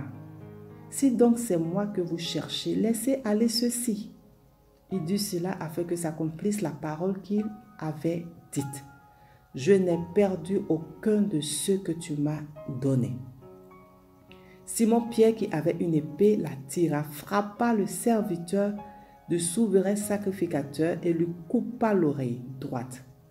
Ce serviteur s'appelait Malchus. Jésus dit à Pierre, « Remets ton épée dans le fourreau. Ne boirai-je pas la coupe que le Père m'a donnée à boire ?» La cohorte, les tribuns et les huissiers des Juifs se saisirent alors de Jésus et le lièrent. Ils l'emmenèrent d'abord chez Anne, car il était le beau-père de Caïphe, qui était souverain sacrificateur cette année-là. Et Caïphe était celui qui avait donné ce conseil aux Juifs. Il est avantageux qu'un seul homme meure pour le peuple. Simon-Pierre avec un autre disciple suivait Jésus. Ce disciple était connu du souverain sacrificateur et il entra avec Jésus dans la cour du souverain sacrificateur. Mais Pierre resta dehors près de la porte. L'autre disciple qui était connu du souverain sacrificateur sortit, parla à la portière et fit entrer Pierre. Alors la servante, la portière, dit à Pierre, « Toi aussi, n'es-tu pas des disciples de cet homme ?» Il dit, « Je n'en suis point. » Les serviteurs et les huissiers qui étaient là avaient allumé un brasier, car il faisait froid, et ils se chauffaient. Pierre se tenait avec eux et se chauffait. Le souverain sacrificateur interrogea Jésus sur ses disciples et sur sa doctrine. Jésus lui répondit, « J'ai parlé ouvertement au monde. J'ai toujours enseigné dans la synagogue et dans le temple, où tous les Juifs s'assemblent, et je n'ai rien dit en secret. Pourquoi m'interroges-tu? Interroge sur ce que je leur ai dit, ceux qui m'ont entendu. Voici, ceux-là savent ce que j'ai dit. » À ces mots, un des huissiers qui se trouvait là donna un soufflet à Jésus en disant, « Est-ce ainsi que tu réponds au souverain sacrificateur? » Jésus lui dit, « Si j'ai mal parlé, explique-moi ce que j'ai dit de mal. Et si j'ai bien parlé, pourquoi me frappes-tu? » Anne l'envoya lié à Caïphe, le souverain sacrificateur. Simon-Pierre était là et se chauffait. On lui dit, « Toi aussi n'es-tu pas de ses disciples ?» Il le nia et dit, « Je n'en suis point. » Un des serviteurs du souverain sacrificateur, parent de celui à qui Pierre avait coupé l'oreille, dit, « Ne t'ai-je pas vu avec lui dans le jardin ?» Pierre le nia de nouveau, et aussitôt le coq chanta. Ils conduisirent Jésus de chez Caïphe au prétoire. C'était le matin. Ils n'entrèrent point eux-mêmes dans le prétoire afin de ne pas se souiller et de pouvoir manger la Pâque. Pilate sortit donc pour aller vers eux et il dit, « Quelle accusation portez-vous contre cet homme ?» Ils lui répondirent, « Si ce n'était pas un malfaiteur, nous ne te l'aurions pas livré. » Sur quoi Pilate leur dit, « Prenez-le vous-même et jugez-le selon votre loi. » Les Juifs lui dirent, « Il ne nous est pas permis de mettre quelqu'un à mort. » C'était afin que s'accomplisse la parole que Jésus avait dite lorsqu'il indiqua de quelle mort il devait mourir.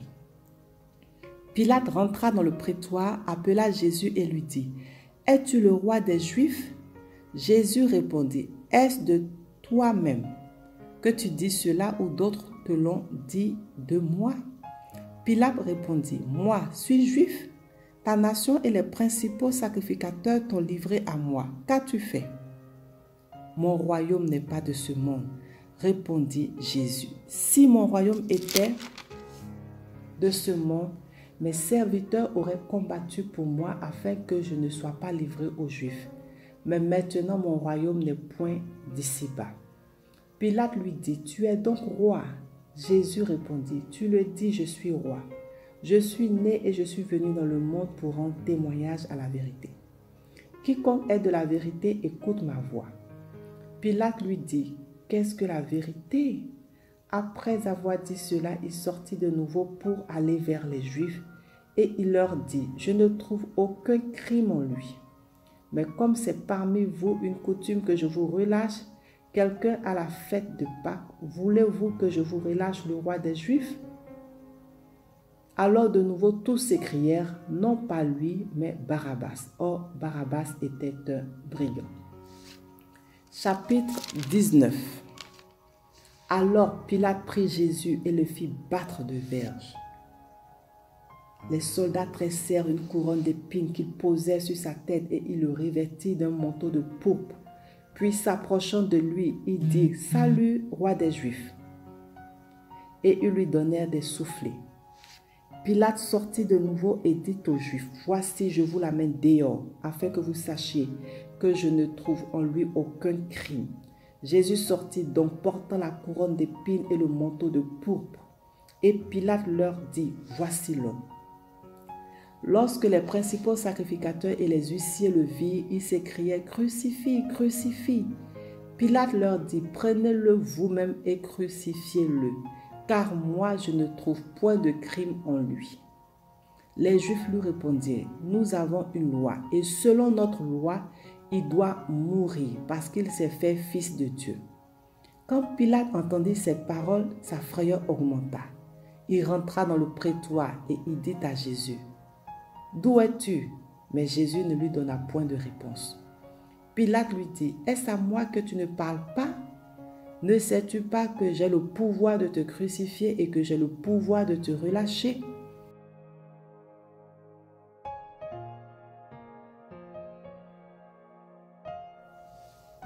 Jésus répondit, « Tu n'aurais sur moi aucun pouvoir s'il ne t'avait été donné d'en haut. C'est pourquoi celui qui me livre à toi commet un plus grand péché. » Dès ce moment, Pilate cherchait à le relâcher. Mais les Juifs criaient, « Si tu le relâches, tu n'es pas ami de César. Quiconque se fait roi se déclare contre César. » Pilate, ayant entendu ces paroles, amena Jésus dehors et il siégea au tribunal, au lieu appelé le pavé et en hébreu Gabata. C'était la préparation de la Pâque et environ la 6e heure. Pilate dit aux Juifs, « Voici votre roi. » Mais ils s'écriaient, « Ôte, ôte, crucifie-le. » Pilate leur dit, « Crucifierai-je votre roi? » Les principaux sacrificateurs répondirent, « Nous n'avons de roi que César. » Alors il le leur livra pour être crucifié. Ils prirent donc Jésus et l'emmenèrent. Jésus, portant sa croix, arriva au lieu du crâne qui se nomme en hébreu Golgotha. C'est là qu'il fut crucifié et 2 autres avec lui, un de chaque côté et Jésus au milieu. Pilate fit une inscription qu'il plaça sur la croix et qui était ainsi conçue: Jésus de Nazareth, roi des Juifs. Beaucoup de Juifs lurent cette inscription parce que le lieu où Jésus fut crucifié était près de la ville et elle était en hébreu, en grec et en latin.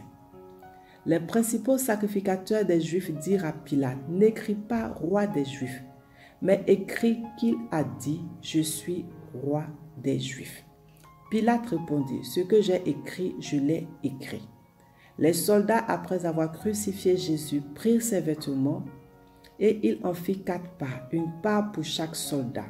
Ils prirent aussi sa tunique qui était sans couture, d'un seul tissu depuis le haut jusqu'en bas. Et ils dirent entre eux, ne la déchirons pas, mais tirons au sort à qui elle sera. Cela arriva afin que s'accomplisse cette parole de l'Écriture. Ils se sont partagés mes vêtements et ils ont tiré au sort ma tunique. Voilà ce que firent les soldats. Près de la croix de Jésus se tenaient sa mère et la sœur de sa mère, Marie, femme de Clopas, et Marie de Magdala. Jésus, voyant sa mère et auprès d'elle le disciple qu'il aimait, dit à sa mère, « Femme, voilà ton fils. » Puis il dit au disciple, « Voilà ta mère. » Et dès ce moment, le disciple l'a pris chez lui.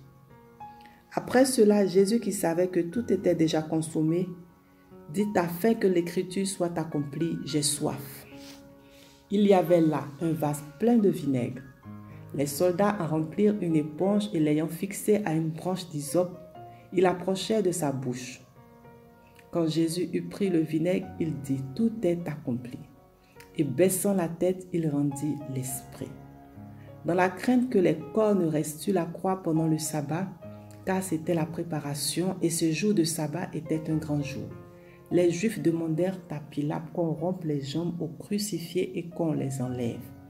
Les soldats vinrent donc et il rompit les jambes au premier puis à l'autre qui avait été crucifié avec lui. S'étant approchés de Jésus et le voyant déjà mort, ils ne lui rompirent pas les jambes. Mais un des soldats lui perça le côté avec une lance et aussitôt il sortit du sang et de l'eau. Celui qui l'a vu en a rendu témoignage et son témoignage est vrai. Et il sait qu'il dit vrai afin que vous croyiez aussi. Ces choses sont arrivées afin que l'écriture soit accomplie. Aucun de ces os ne sera brisé. Et d'ailleurs, l'écriture dit encore, ils verront celui qu'ils ont percé. Après cela, Joseph d'Arimathée, qui était disciple de Jésus, mais en secret par crainte des Juifs, demanda à Pilate la permission de prendre le corps de Jésus. Et Pilate le lui permit. Il vint donc et prit le corps de Jésus. Nicodème, qui auparavant était allé de nuit vers Jésus, vint aussi apportant un mélange d'environ 100 livres de myrrhe et d'aloès. Ils prirent donc le corps de Jésus et l'enveloppèrent de baume avec les aromates, comme c'est la coutume d'ensevelir chez les Juifs. Or, il y avait un jardin dans le lieu où Jésus avait été crucifié, et dans le jardin un sépulcre neuf où personne encore n'avait été mis. Ce fut là qu'ils déposèrent Jésus à cause de la préparation des Juifs, parce que le sépulcre était proche. Chapitre 20. Le premier jour de la semaine, Marie de Magdala se rendit au sépulcre dès le matin, comme il faisait encore obscur. Et elle vit que la pierre était ôtée du sépulcre. Elle courut vers Simon-Pierre et vers l'autre disciple que Jésus aimait, et leur dit, « Ils ont enlevé du sépulcre le Seigneur et nous ne savons où ils l'ont mis. » Pierre et l'autre disciple sortirent et allèrent au sépulcre. Ils couraient tous deux ensemble. Mais l'autre disciple courut plus vite que Pierre et arriva le premier au sépulcre. S'étant baissé, il vit les bonnes qui étaient à terre, cependant, il n'entra pas. Simon-Pierre qui le suivait arriva et entra dans le sépulcre. Il vit les bonnes qui étaient à terre et le linge qu'on avait mis sur la tête de Jésus, non pas avec les bonnes, mais plié dans un lieu à part. Alors l'autre disciple qui était arrivé le premier au sépulcre entra aussi et il vit et il crut. Car il ne comprenait pas encore que selon l'Écriture, Jésus devait ressusciter des morts. Et les disciples s'en retournèrent chez eux. Cependant, Marie se tenait dehors près du sépulcre et pleurait. Comme elle pleurait, elle se baissa pour regarder dans le sépulcre et elle vit 2 anges vêtus de blanc assis à la place où avait été couché le corps de Jésus, l'un à la tête, l'autre aux pieds. Il lui dit, « Femme, pourquoi pleures-tu » Elle leur répondit, « Parce qu'ils ont enlevé mon Seigneur et je ne sais où ils l'ont mis. » En disant cela, elle se retourna et elle vit Jésus debout, mais elle ne savait pas que c'était Jésus. Jésus lui dit, « Femme, pourquoi pleures-tu? Qui cherches-tu » Elle, pensant que c'était le jardinier, lui dit, « Seigneur, si c'est toi qui l'as emporté, dis-moi où tu l'as mis et je le prendrai. » Jésus lui dit, « Marie. » Elle se retourna et lui dit en hébreu, « Rabouni », c'est-à-dire « Maître ». Jésus lui dit, « Ne me touche pas, car je ne suis pas encore monté vers mon Père.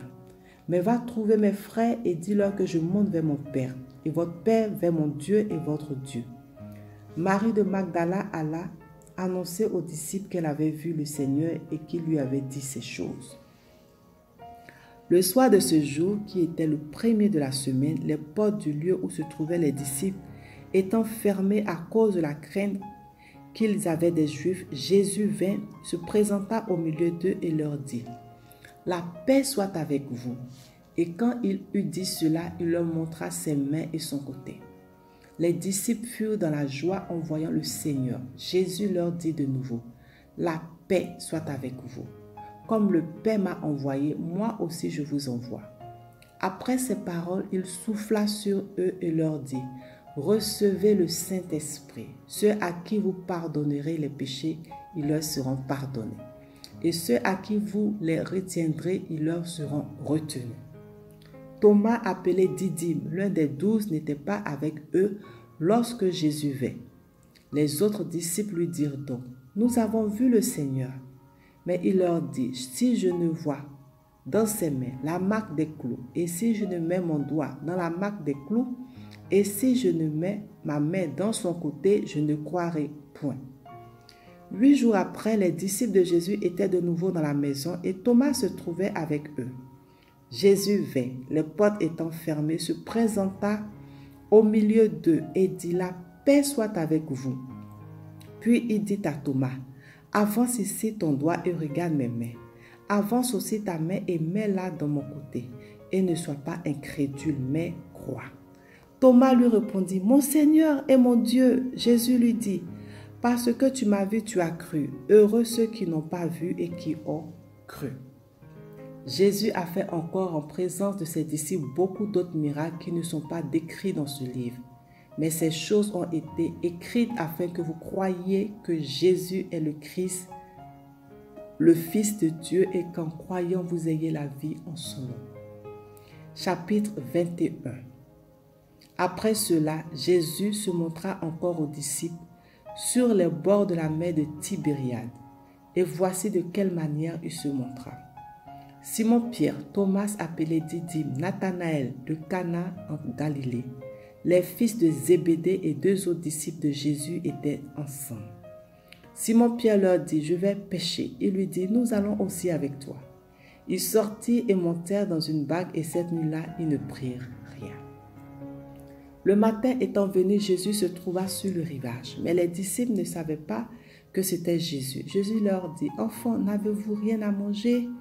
Ils lui répondirent non. Il leur dit, « Jetez le filet du côté droit de la barque et vous trouverez. » Ils le jetèrent donc et ils ne pouvaient plus le retirer à cause de la grande quantité de poissons.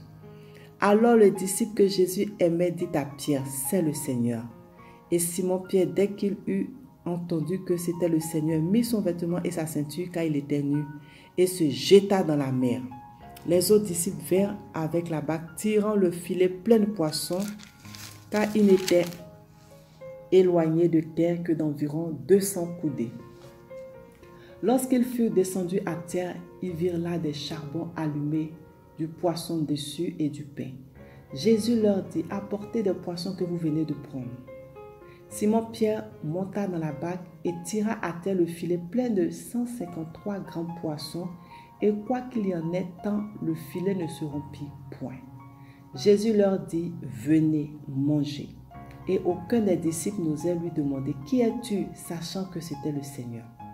Jésus s'approcha, prit le pain et leur en donna. Il fit de même du poisson.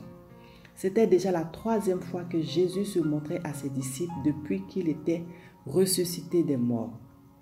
Après qu'il eut mangé, Jésus dit à Simon-Pierre, « Simon, fils de Jonas, m'aimes-tu plus que ne m'aiment ceux-ci » Il lui répondit, « Oui, Seigneur, tu sais que je t'aime. » Jésus lui dit, « Paie mes agneaux. » Il lui dit une seconde fois, « Simon, fils de Jonas, m'aimes-tu » Pierre lui répondit, « Oui, Seigneur, tu sais que je t'aime. » Jésus lui dit, « Paie mes brebis. » Il lui dit pour la troisième fois, « Simon, fils de Jonas, m'aimes-tu » Pierre fut attristé de ce qu'il lui avait dit pour la troisième fois, « M'aimes-tu » Et il lui répondit, « Seigneur, tu sais toutes choses, tu sais que je t'aime. » Jésus lui dit, « Paie mes brebis. En vérité, je te le dis. Quand tu étais plus jeune, tu te saignais toi-même et tu allais où tu voulais. Mais quand tu seras vieux, tu étendras tes mains et un autre te saignera et te mènera où tu ne voudras pas. » Il dit cela pour indiquer par quel mot Pierre glorifierait Dieu. Et ayant ainsi parlé, il lui dit, « Suis-moi. » Pierre s'étant retourné, vit venir après eux le disciple que Jésus aimait, celui qui, pendant le souper, s'était penché sur la poitrine de Jésus et avait dit, « Seigneur, qui est celui qui te livre ?» En le voyant, Pierre dit à Jésus, « Et à celui-ci, Seigneur, que lui arrivera-t-il » Jésus lui dit, « Si je veux qu'il demeure jusqu'à ce que je vienne, que t'importe, toi, suis-moi. » Là-dessus, le bruit courut parmi les frères que ce disciple ne mourrait point. Cependant, Jésus n'avait pas dit à Pierre qu'il ne mourrait point. Mais, si je veux qu'il demeure jusqu'à ce que je vienne, que t'importe, c'est ce disciple qui rend témoignage de ces choses et qui les a écrites. Et nous savons que son témoignage est vrai.